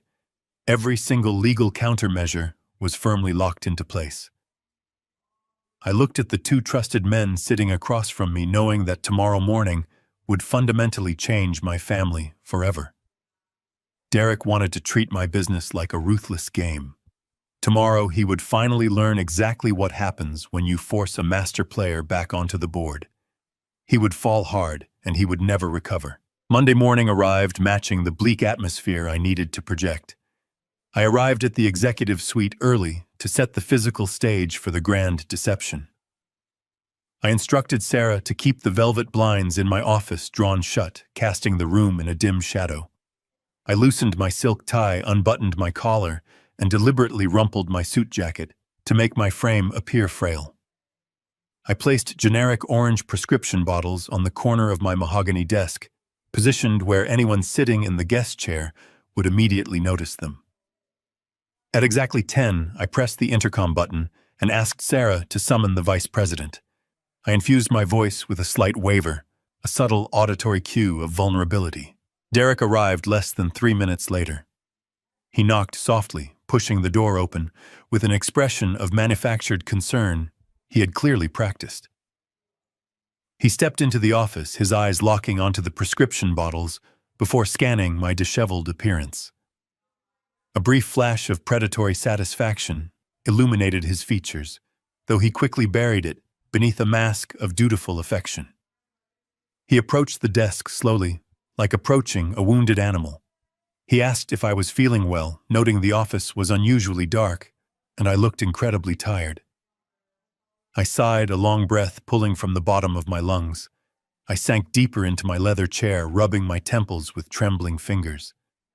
I told him to sit down, stating we needed a very serious conversation about the immediate future of the company and our family. Derek took a seat, leaning forward with an eager intensity he could not conceal.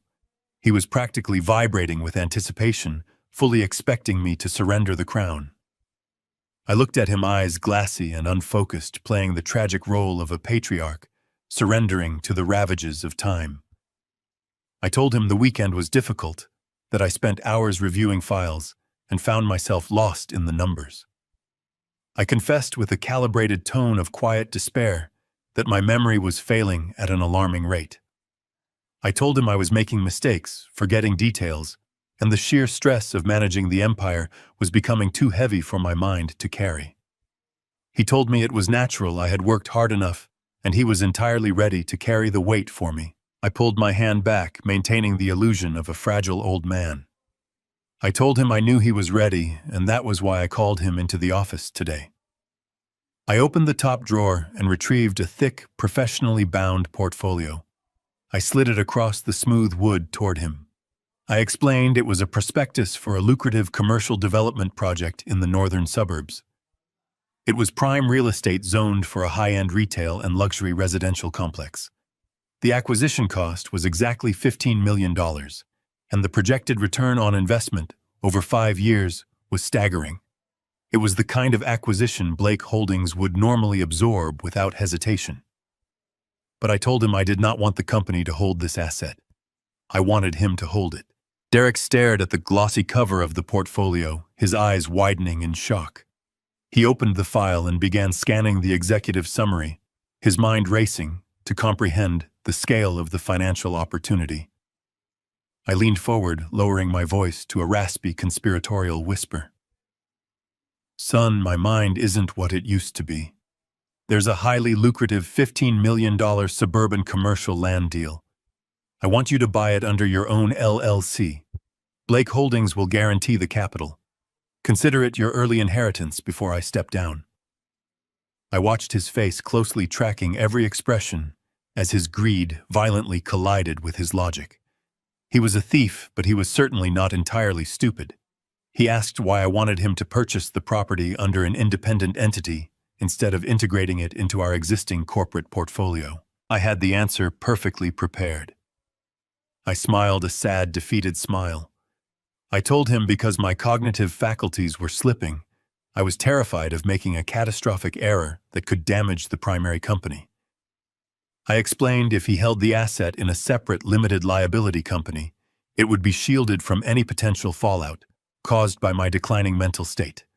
I assured him Blake Holdings would serve as the financial guarantor for the entire $15 million acquisition loan. He would not have to risk a single penny of his own capital. He would simply sign the purchasing agreements as the proprietor of his new firm, use our corporate backing to secure the credit, and reap the massive profits when the development launched.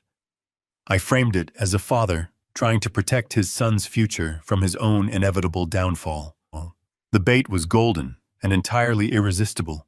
I could see the greedy calculations firing rapidly behind his eyes. In his twisted mind, he believed he was orchestrating the most profitable week of his entire life. Not only was he planning to remove me from power at the board meeting next week and seize control of my $800 million empire, but now I was handing him an independent $15 million asset on a silver platter. It was a staggering windfall, an unearned fortune that appealed to his parasitic nature. He could use this new LLC to funnel wealth to Monica and Patricia outside the purview of our standard corporate auditors. The temptation overpowered any lingering sense of caution he might have harbored. Derek closed the portfolio, his face flushed with triumphant greed. He looked at me with a sweet smile, thanking me profoundly for my immense generosity. He promised he would handle the acquisition flawlessly, protect the asset, and make me incredibly proud of the man he had become. I nodded slowly, offering a weak smile, telling him to contact his attorneys immediately to begin the incorporation process for his new firm. I instructed him to work with Gregory to draft the formal financial guarantee from Blake Holdings, assuring him my signature would be on the documents by the end of the day. He stood up, clutching the heavy portfolio to his chest like a stolen prize. He floated out of the office, his step light and energetic, secure in the delusion that he had successfully conquered my entire world. I watched the door click shut behind him. The moment the latch engaged the frail facade I had meticulously maintained, instantly vanished. I sat up straight, adjusting my tie and smoothing the lapels of my suit. I reached across the desk and swept the generic prescription bottles into the wastebasket. The trap was now fully set. By accepting the deal and forming the separate corporation, Derek was legally binding himself to a massive financial obligation. He believed my guarantee would protect him completely, unaware I was preparing to sever that exact lifeline at the most catastrophic possible moment. The golden carrot had been completely swallowed whole, and the heavy steel hook was now firmly set deep in his throat, ensuring his absolute and undeniable ultimate destruction forever. Vance's surveillance network was a masterpiece of digital espionage. Less than 20 minutes after Derek left my office, the encrypted audio feeds lit up on the monitor in my private study. Derek was in the back of his chauffeured town car, frantically dialing a conference call to his wife and mother-in-law. I sat back in my chair with a glass of scotch, listening to his breathless excitement. He relayed the entire conversation we just had, painting himself as the brilliant manipulator who had just successfully extracted a $15 million golden ticket from a decaying old fool. He described my feigned confusion with cruel delight, mocking my trembling hands and my supposed inability to comprehend basic corporate strategy. He told them about the suburban commercial land deal, emphasizing that I was willing to let him hold the asset under an independent limited liability company, with Blake Holdings acting as the financial guarantor. Monica squealed with joy, her voice shrill and piercing through the speakers. She immediately began calculating how much the eventual profits would boost their offshore accounts. But Patricia was silent. When she finally spoke, her voice was low, calculating, and dripping with an insatiable, venomous greed. Patricia told Derek to stop celebrating and start thinking like a true predator. She analyzed my offer with the suspicious mind of a seasoned grifter. She pointed out that if Blake Holdings acted as the formal guarantor for the $15 million loan, the corporate board of directors would inevitably demand a thorough review of the transaction. They would require regular audits of the development, and they would undoubtedly claim a significant percentage of the final profits as a condition of assuming the financial risk. Patricia argued that my senility might be useful, but the rest of the executive committee was still sharp and dangerous. She told Derek that bringing the board into this deal was a massive vulnerability. If any of the senior directors scrutinized the independent company, they might uncover the Lumina Design Shell Corporation. They might discover the embezzled funds. Patricia insisted that they could not risk exposing their entire shadow operation just to secure corporate backing for the land acquisition.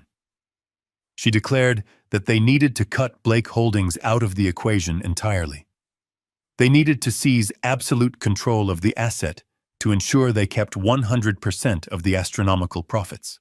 Derek hesitated, his natural cowardice briefly surfacing. He asked Patricia how they could possibly secure a $15 million commercial real estate loan without the massive weight of Blake Holdings backing the credit. Patricia laughed, a harsh, dismissive sound that echoed through my study. She told him he was thinking entirely too small. She reminded him of the vast wealth they had already accumulated through their embezzlement scheme. More importantly, she reminded him of the sprawling, ultra-luxury estate he lived in, the magnificent property I had purchased for him in cash on his wedding day. Patricia outlined her brilliant, catastrophic strategy. She instructed Derek to immediately take out a massive high-interest mortgage against his unencumbered mansion to secure the initial liquidity. Then she told him to leverage Lumina Design. Since Lumina Design had been receiving hundreds of thousands of dollars in fraudulent consulting fees from my company every single month, it appeared on paper as a highly successful, cash-rich enterprise. Patricia proposed using their shell company as the primary cross-guarantor for the remaining balance of the $15 million acquisition loan. By combining the equity of the mansion and the fabricated financial strength of Lumina Design, they could secure the commercial funding independently. It was a breathtakingly reckless plan. It was the financial equivalent of building a skyscraper on a foundation of quicksand. If anything went wrong with the suburban development, if the zoning fell through or the market shifted, they would be personally responsible for a staggering, inescapable mountain of high-interest debt. They would lose the mansion, the shell company would be exposed, and they would be utterly ruined. But their arrogance blinded them to the peril. They were completely intoxicated by the prospect of keeping $15 million in real estate equity entirely hidden from my board of directors. Monica cheered the idea, already planning how to spend the exclusive profits. Derek, ever the obedient, predictably greedy puppet, swallowed his mother-in-law's terrible advice without a second thought. He praised Patricia for her genius, entirely convinced that they were outmaneuvering my supposed safety measures and securing their ultimate financial independence. I listened to their triumphant laughter, feeling a profound, chilling satisfaction. I had offered them a rope, and Patricia had eagerly tied it into a noose for all of them. Over the next 48 hours, Vance and Gregory monitored a flurry of frantic, reckless financial activity. Derek moved with a desperate speed, terrified that my fleeting moment of supposed generosity might vanish if my mind deteriorated further. He contacted a predatory private lending firm, the kind of institution that charged astronomical interest rates, but asked very few questions. He rushed through a massive mortgage application, leveraging every single ounce of equity in his luxurious home. Simultaneously, Patricia finalized the paperwork to to bind Lumina Design as the corporate guarantor, submitting their fraudulent bank statements as proof of financial solvency. They were moving so fast, so completely blinded by the scent of unearned millions, that they failed to read the aggressive penalty clauses buried in the fine print of the private loan agreements. By Friday morning, the trap was perfectly primed. Vance intercepted the digital transmission of the final purchasing contracts from the private lenders. I sat at my mahogany desk, watching the live feed as Derek and Patricia logged into the secure portal to execute the documents. They were sitting in Derek's home office, sipping expensive coffee, completely unaware that their every keystroke was being recorded. I watched the cursor move across the screen. I watched Derek apply his digital signature to the primary loan agreement, legally tying his personal estate to the massive commercial debt. A moment later, Patricia applied her signature as the registered agent of Lumina Design, formally binding the shell company to the cross guarantee. The digital stamps locked into place, sealing their fate with absolute binding legal certainty. They had just voluntarily chained themselves to a $15 million anvil entirely of their own free will. I slowly leaned back, a cold smile spreading across my face. The execution was flawless. They had bypassed my corporate protection entirely, choosing instead to risk their own stolen wealth and their personal sanctuary out of pure, unadulterated greed. They thought they secured their kingdom. They thought the board meeting would be a mere formality, a simple crowning ceremony where they would lock away the senile old man and inherit the earth. They had no idea that the ground beneath them had just hollowed out. I called Gregory and told him the signatures were confirmed. I instructed him to prepare the final phase of our operation for Monday morning. The very long game was finally over. It was time to pull the lever and watch them fall straight into the abyss they built. Monday morning arrived with a crisp, bitter chill that perfectly matched the atmosphere inside my private study. I had asked Gregory to meet me at my home long before the sun even breached the city skyline. We needed absolute privacy for this final briefing, far away from the corporate offices and the prying eyes of my son. Gregory arrived at exactly 5 o'clock, carrying the familiar heavy leather briefcase. He looked exhausted, yet there was a distinct sharp gleam of professional triumph in his eyes. He sat down in the leather armchair across from my desk and accepted the black coffee I poured for him. He did not speak immediately. He simply opened his briefcase and withdrew a thick, official-looking dossier bound in stark red government folders. He placed it gently on the table between us. "It is done," Gregory said, his voice a low, steady rumble. The county registrar officially processed the deeds at midnight. Derek and Patricia are now the sole undisputed legal owners of the suburban commercial parcel. I leaned back in my chair, taking a slow sip of my coffee. The liquid was scalding, but I barely felt it. "And the financial structure?" I asked. "I executed exactly as they planned, driven entirely by their own unmitigated greed," Gregory confirmed. "Derek holds the primary deed under his newly formed limited liability company. The purchase was funded entirely by the high-interest private mortgage he took out against his residential estate. Lumina Design. Patricia's fraudulent shell corporation is listed as the primary cross-guarantor. Blake Holdings is completely legally severed from the entire transaction. They explicitly removed our corporate guarantee clauses in their frantic rush to keep the non-existent profits entirely for themselves." I nodded, letting a cold, grim satisfaction settle over me. "Show me the environmental reports, Gregory." Gregory opened the red folder and slid a highly classified, heavily redacted federal document across the table. It was an Environmental Protection Agency geological survey. To the untrained eye, or to an arrogant amateur like my son, the $15 million suburban property looked like an absolute goldmine. It was strategically located near major transit arteries and surrounded by affluent neighborhoods. On the surface, it was the perfect canvas for a luxury retail and residential complex. But Derek had been so blinded by the golden carrot I dangled in front of him, so eager to steal the prize before I supposedly lost my mind, that he never bothered to commission an independent soil analysis. He relied entirely on the outdated superficial survey I had deliberately included in the portfolio, a survey that conveniently omitted the deep history of the land.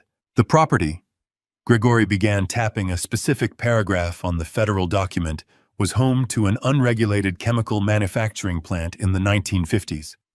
Before environmental oversight existed, they dumped thousands of gallons of heavy metals, volatile organic compounds, and highly corrosive industrial solvents directly into the ground. Decades ago, the factory was bulldozed and paved over, hiding the poison deep within the soil. I stared at the chemical breakdown listed on the page, and its current federal status. It was quietly classified as a federal Superfund site exactly 3 weeks ago, Gregory replied, a tight, merciless smile touching the corners of his mouth. The federal government has mandated an immediate catastrophic environmental remediation protocol. The toxic plume has begun to migrate toward the local water table. The land is completely unbuildable, entirely toxic, and absolutely worthless. The sheer brilliance of the trap hummed in my veins. A federal Superfund designation is the ultimate nightmare in commercial real estate. It is a financial black hole. The law dictates that whoever holds the legal deed to the property is immediately and unequivocally responsible for the total cost of the government-mandated cleanup, regardless of whether or not they caused the original contamination. What is the current projected cost for the initial phase of the mandated environmental remediation? I asked, already knowing the answer, but wanting to hear the numbers spoken aloud in the quiet of my study. $15 million, Gregory stated with absolute finality.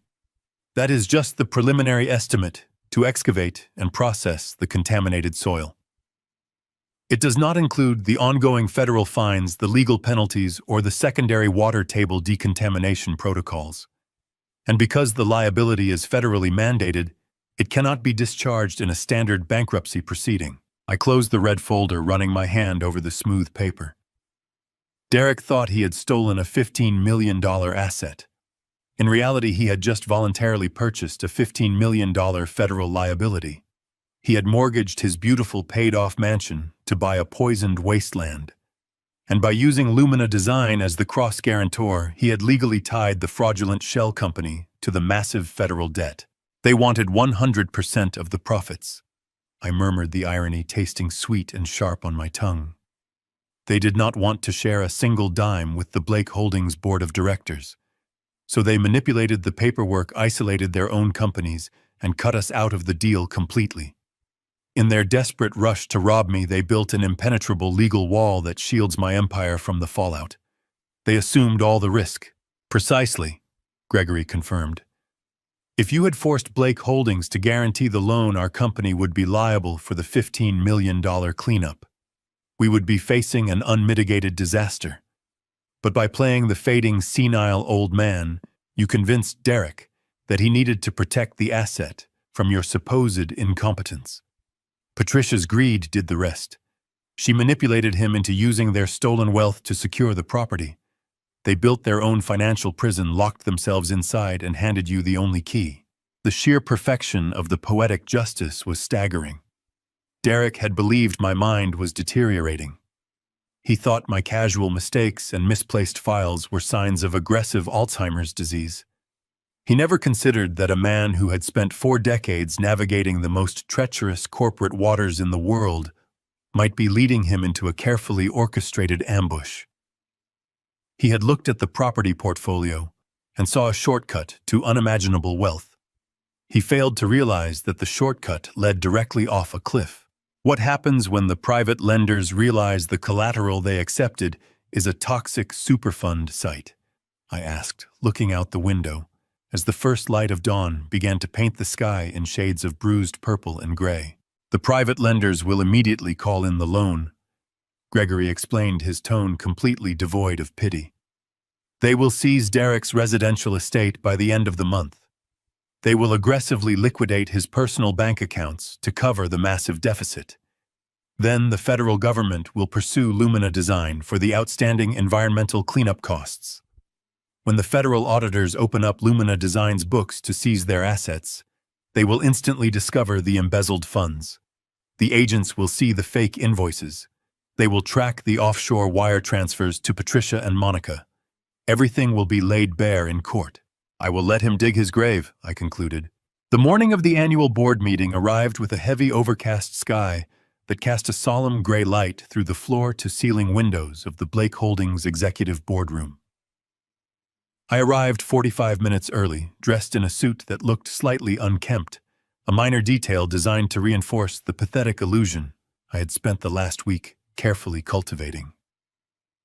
I took my usual seat at the head of the massive polished oak table, but I hunched my shoulders forward and let my gaze drift aimlessly toward the far wall. The senior directors began to filter into the room shortly after 9 in the morning.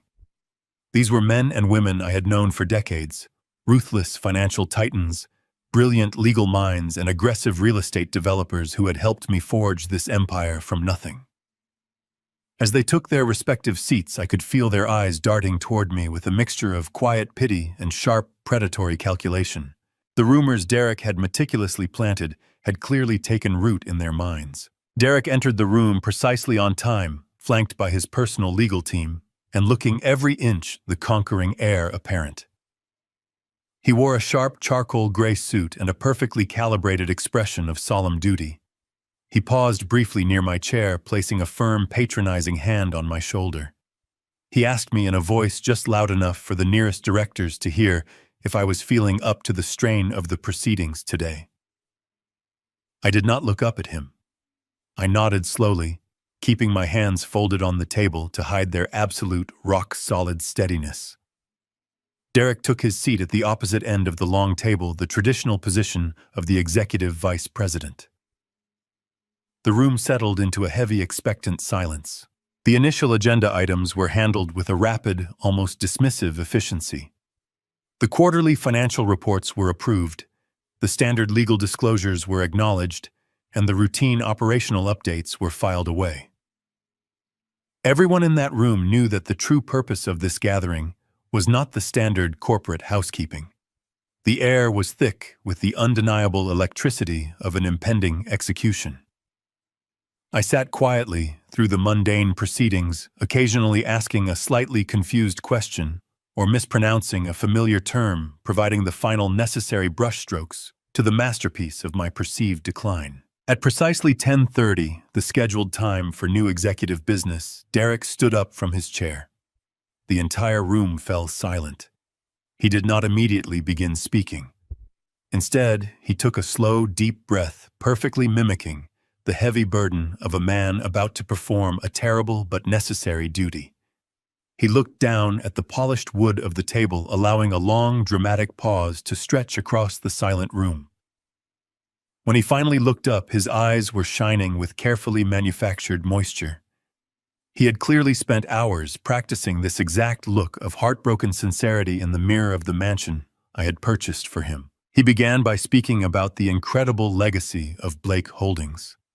He spoke eloquently about my decades of relentless dedication, my brilliant strategic vision, and the sacrifices I had supposedly made to build this company into an $800 million powerhouse. His voice was smooth, measured, and layered with a sickeningly sweet, paternal reverence. He told the board that I was not just a chief executive officer to him, but a personal hero, a mentor, and a beloved father. He painted a picture of our family bond that was so thick with fabricated emotion, I almost felt a physical wave of nausea rising in my throat. Then the tone of his voice shifted. The reverence gave way to a heavy, trembling sorrow. He announced to the silent room that sometimes the greatest act of love a son could perform was recognizing when his hero could no longer fight his own battles. He stated that over the past 6 months, he and the family had noticed a severe, heartbreaking decline in my cognitive abilities. He described my intentional memory lapses, my fabricated confusion over basic financial documents, and my supposed inability to track simple corporate strategies. He looked around the room, making direct, mournful eye contact with the most influential directors, assuring them that he had tried everything in his power to hide my deteriorating condition, to protect my dignity. Derek reached into his tailored leather briefcase and withdrew a thick, sealed manila envelope. He broke the seal with a sharp, dramatic tear that echoed loudly in the quiet boardroom. He slid the documents out, and placed them on the table. It was the fraudulent medical dossier compiled by Patricia's corrupt associate, Dr. Thorne. Derek announced that he had recently convinced me to undergo a comprehensive, independent neurological evaluation. He stated, his voice cracking with a perfectly timed sob, that the results were absolutely devastating. He instructed his legal counsel to distribute certified copies of the medical file to every single board member sitting at the table. I watched quietly as the thick packets of forged documents were passed down the line.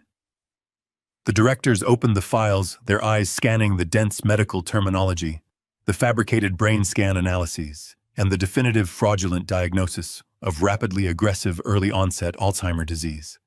I could hear the soft rustle of pages turning and the low, concerned murmurs rippling through the room. Derek let the devastating information sink into their minds for several long minutes before he spoke again. He wiped a single solitary fake tear from his cheek and squared his shoulders. He declared that the medical evidence was undeniable and that my condition had deteriorated far beyond the point of manageable return. He argued with passionate, aggressive logic that Blake Holdings could not survive with a compromised mind at the helm. He stated that the recent market volatility required sharp, decisive leadership, something the medical report definitively proved I could no longer provide. He played the role of the dutiful corporate protector flawlessly, insisting that he was not seeking power for himself, but rather stepping up to shield his father's magnificent legacy from ruin. He reminded the board of the specific obscure clause buried deep within our corporate bylaws, the medical incapacity proxy. He stated that the foundational documents clearly dictated that in the event of severe medically certified cognitive decline, the board had a fiduciary duty to enact an immediate involuntary transfer of executive power to the active vice president. He looked directly at me, his eyes completely devoid of warmth despite his mournful tone. He told the board that it was time to let the old lion rest. With a final heavy sigh, Derek formally submitted the forged medical dossier into the official corporate record. He then made his final deadly move. Acting as the deeply concerned, loving son doing what was absolutely necessary for his sick father, he formally requested an immediate binding vote. He asked the board of directors to enact the proxy, permanently strip me of all corporate authority, and transfer absolute uncontested executive power of Blake Holdings directly to him. The trap was finally and completely sprung for everyone to clearly witness. The heavy silence following his dramatic plea hung over the boardroom like fog. Directors turned their gazes toward me, their expressions a mixture of pity and hesitation. They waited for my reaction, expecting the confused outburst of a man whose mind was slipping away. Derek remained standing at the far end of the glass table, maintaining his pose of a heartbroken son performing a terrible duty. He looked into my eyes, a silent challenge masked beneath manufactured grief. I did not shout or pound my fists. Instead, I leaned back slowly in my leather chair, letting out a soft chuckle that caused a ripple of confusion to wash over the room. The chuckle grew into a genuine, relaxed smile. I reached under the edge of my desk and pressed a discreet silver button. Instantly, the double doors at the rear of the boardroom swung open with a loud thud. The noise broke the tension in the room. Every head at the table snapped around in alarm. Derek flinched, his perfectly crafted mask slipping as he stared toward the entrance. Gregory walked into the room, his stride calm and projecting absolute authority. My trusted legal counsel was not alone. Flanking him were two individuals whose presence instantly shifted the atmosphere from a corporate dispute to a criminal investigation. They were tall men dressed in dark suits, their badges identifying them as agents of the Financial Crimes Division of the Federal Bureau of Investigation were prominently displayed. Behind them, shuffling nervously and looking as though he might collapse at any moment, was a man the board had never met, but whose name was printed on every single medical document sitting in front of them. It was Dr. Thorne, the corrupt neurologist Patricia hired to fabricate my decline. He was a pathetic sight. His face was pale, slick with nervous sweat. He clutched a leather portfolio to his chest like a shield, his eyes darting frantically around the room before fixing on the floor. He refused to look up. A wave of bewildered murmurs erupted from the directors. The chairman of the board stood up, demanding to know the meaning of this interruption. I held up my hand, silencing the room with a simple, authoritative gesture I had not used in weeks. The sudden clarity and absolute command in my voice caused several directors to blink in visible surprise. I calmly addressed the room, thanking Derek for his touching, albeit entirely fictional, performance. I watched my son's face drain of color, the triumphant flush of victory vanishing instantly, replaced by a creeping, icy dread. I gestured toward the trembling physician near the doorway. I informed the board that before they cast any votes regarding my capacity, they needed to hear from the man who supposedly diagnosed me. Gregory stepped forward formally, introducing the federal agents and Dr. Thorne. He explained that Dr. Thorne was present under a specific federally mandated plea agreement. The authorities intercepted communications proving beyond doubt that the medical dossier sitting on the table was a complete forgery. Thorne had accepted a substantial bribe from Lumina Design to falsify records, a severe felony threatening his license and freedom. To avoid the maximum penalty, the doctor agreed to wear a wire during his final meeting with Patricia, providing full testimony regarding the entire conspiracy. The boardroom erupted into stunned chaos. Directors flipped rapidly through the fraudulent medical files. Derek stood frozen at the end of the table, his mouth opening and closing without producing a sound. The illusion of the dutiful, loving son shattered instantly, revealing the terrified, cornered thief beneath. One of the federal agents stepped forward, his voice a flat professional monotone that cut through the noise. He addressed the board directly, stating that the Federal Bureau of Investigation had been monitoring an extensive money laundering and corporate embezzlement ring operating through my son's office. He explained that millions of dollars had been siphoned from Blake Holdings under the guise of fake consulting fees and funneled directly into offshore accounts controlled by Derek and his mother-in-law. The agent turned his gaze toward Derek, whose knuckles were completely white from gripping the table's edge. He announced that the Financial Crimes Division had just executed a coordinated raid on Lumina Design's primary offices and Derek's residential estate. He detailed the incredible financial trap Derek had blindly walked into 3 days prior. He explained to the horrified board that the vice president had used embezzled funds and his personal mansion to secure a $15 million commercial loan for a property he believed would make him independently wealthy. Gregory took over, delivering the final devastating blow with surgical precision. He projected the federal environmental reports onto the large monitor at the front of the room. He explained to the bewildered executives that the property Derek had purchased was a federally designated toxic waste site.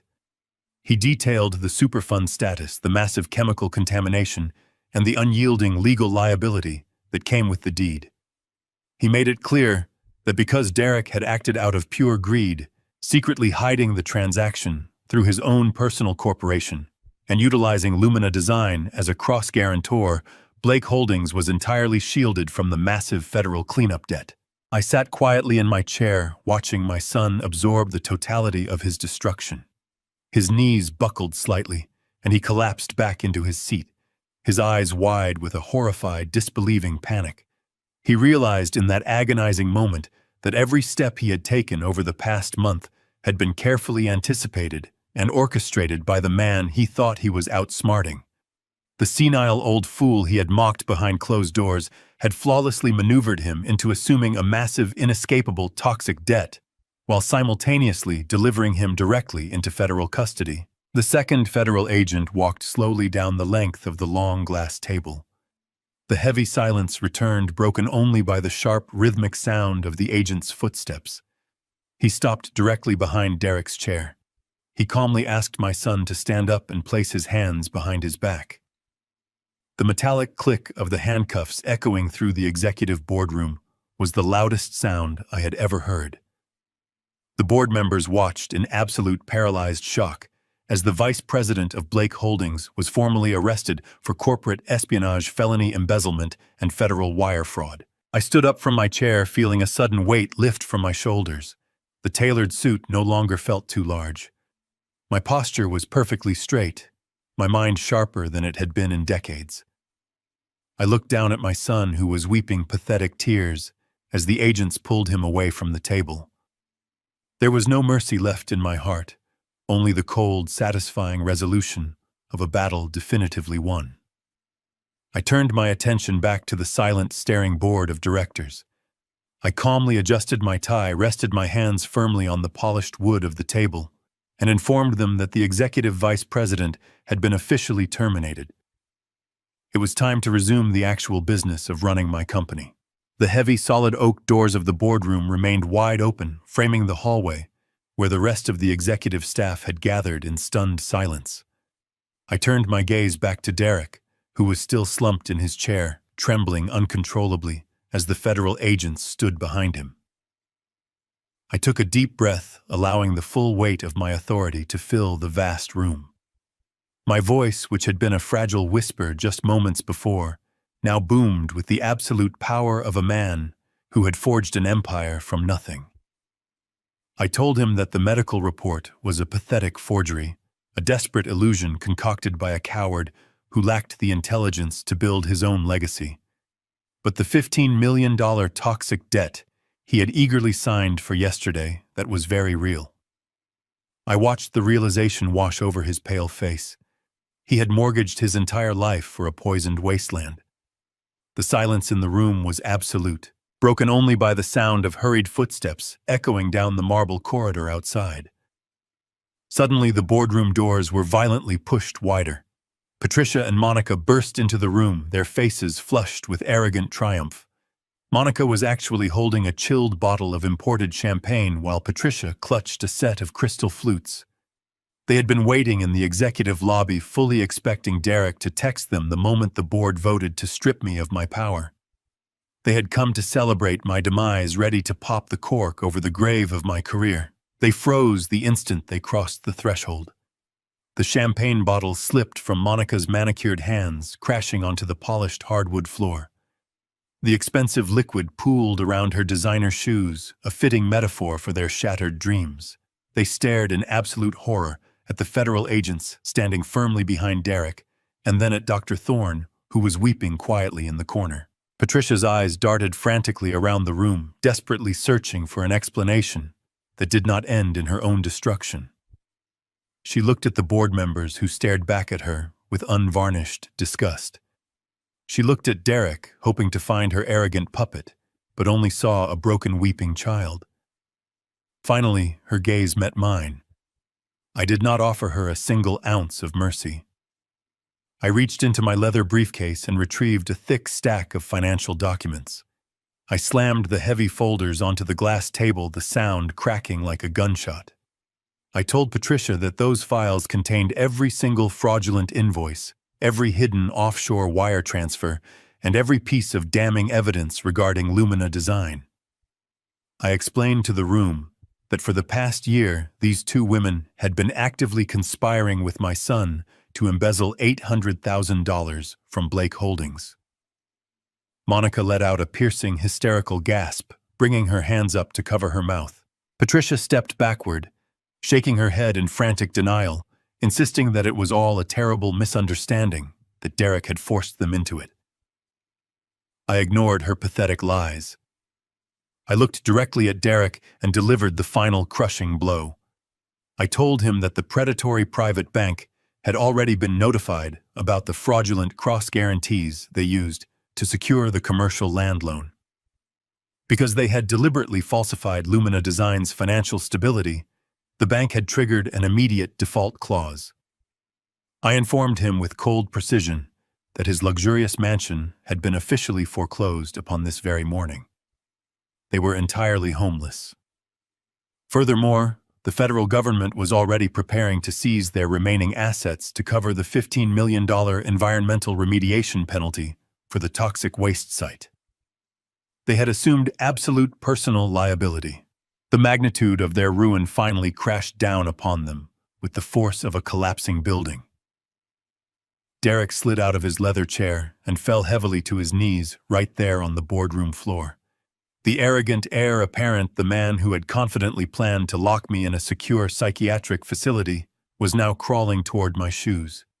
He reached out with trembling hands, pleading through agonizing sobs. He begged me to reverse the transactions, to use the massive wealth of Blake Holdings, to pay the federal fines, to save his home, to save his wife. He cried out that I was his father, that I had to protect him because he was family. I looked down at him with a detachment so profound, it felt like I was observing a stranger. I told him that he had forfeited the right to call me family the moment he conspired to erase my existence. Patricia began to scream in raw, unfiltered panic. She shrieked that she was a respected member of society, that she could not go to prison, that her reputation would be destroyed. One of the federal agents stepped forward calmly, producing a secondary arrest warrant bearing Patricia's name. He informed her that the Federal Bureau of Investigation was not concerned with her social standing, only with the $800,000 she had actively helped steal from my corporation. Monica fell back against the wall, sliding down to the floor, as she realized that her life of endless luxury was permanently over. She would be left with nothing but the memory of the wealth she had so greedily tried to steal. The boardroom remained completely silent, every director watching the spectacular collapse of the conspiracy. I stepped away from Derek, ensuring my polished shoes remained perfectly clean. I looked down at the three of them, a pathetic, tangled mess of completely broken ambition and thoroughly exposed malicious treachery. My mind naturally drifted back to the dinner on my 70th birthday, the precise night this entire nightmare truly began. I remembered sitting at the head of my dining table, surrounded by the people I had supported and loved, feeling an invisible wall of deception rising between us. I vividly remembered the cold, dismissive, and arrogant glances they had secretly exchanged when they foolishly thought I was not looking. I remembered how they had hurried through the celebration, eager to return to their plotting, treating my milestone as nothing more than a tedious obligation. I focused my gaze on Derek, who was still weeping into the hardwood floor. My voice was quiet, yet it carried clearly into every corner of the vast room, sharp and unforgiving. I told him that on my birthday, they were all far too busy to simply sit and eat a meal with me. I reminded him of their rush, their fabricated urgency, and their profound disrespect. I paused briefly, intentionally, letting the cold reality of my final words sink completely into his terrified mind. I told him that he would never have to worry about rushing through a meal ever again. I promised him that now he and Patricia would have years of entirely free time in a federal prison cell to sit quietly and eat cafeteria food. I gave a brief nod to the federal agents. The armed agents immediately moved forward simultaneously. The heavy metallic click of the handcuffs echoed through the silent room, permanently finalizing their total, absolute destruction. Monica watched in absolute terror as the federal agents escorted her weeping husband and her screaming mother out of the executive boardroom. She had miraculously managed to keep her signature off the official purchasing documents and the fraudulent corporate shell accounts, shielding herself from immediate federal indictment. However, that legal separation offered her no genuine protection from the crushing reality of her new circumstances. The bank had seized her magnificent estate at dawn. The federal government had already frozen their mutual bank accounts to secure the initial collateral for the $15 million toxic cleanup. She was left entirely destitute. I stood quietly near the head of the glass table and watched my private security team politely but firmly escort her out of the corporate building. She left with absolutely nothing but the designer clothing she was wearing on her back. The boardroom slowly emptied, leaving me standing alone with Gregory. I walked over to the towering floor-to-ceiling windows that overlooked the bustling city streets far below. I watched the sleek federal cruisers activate their flashing lights, pulling away from the curb and carrying the remnants of my treacherous family straight toward their ultimate ruin. I felt a profound sense of quiet descend upon the room, a deep stillness that I had not experienced in over a year. I turned my gaze away from the glass and looked directly at Gregory, who was efficiently gathering the remaining legal documents into his leather briefcase. I instructed him to draw up the necessary paperwork to permanently and irrevocably disinherit Derek from my estate. I told him to completely restructure my personal will and the foundational corporate bylaws of Blake Holdings.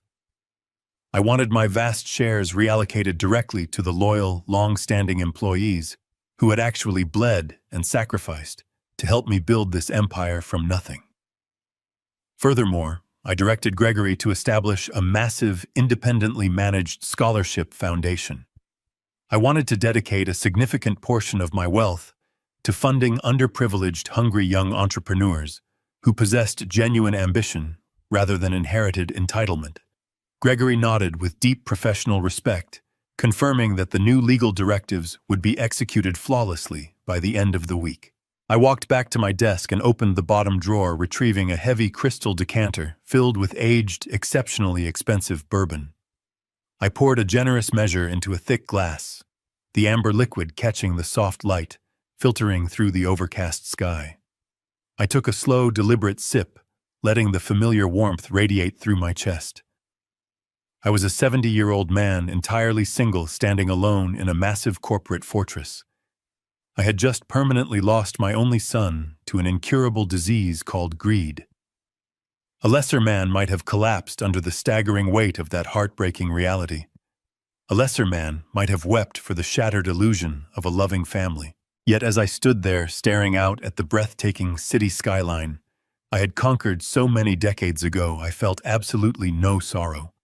I felt no lingering traces of grief or parental regret.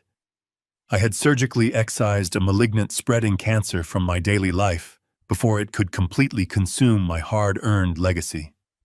I had protected the sprawling empire I loved, and I had reclaimed total, undeniable sovereignty over my own existence. The air in my office finally felt clean, crisp, and entirely breathable. I took another slow sip of the rich bourbon, savoring the magnificent taste of absolute victory. My grand legacy was finally completely secure, perfectly insulated from the treacherous leeches who had desperately tried to drain it dry. I knew the coming days would bring countless loud whispers across the bustling financial district. But those ignorant whispers meant absolutely nothing to me anymore. I had survived the absolute worst betrayal imaginable, and I proudly emerged sharper, infinitely stronger, and completely victorious against all terrible odds. Blood does not guarantee loyalty, and family is never an excuse to tolerate betrayal. We spend our lives sacrificing to provide for our children, hoping they will inherit our ethics along with our wealth. But when greed poisons their hearts, you must have the courage to stop being their safety net. True love sometimes means letting them fall into the terrible consequences of their own devastating actions. Protect your peace, defend your hard-earned legacy, and never allow anyone, no matter who they are, to mistake your fatherly generosity for foolish vulnerability. You owe yourself the respect they denied you. If this story proved that karma always comes back to collect its massive debts, hit that like button to show your support.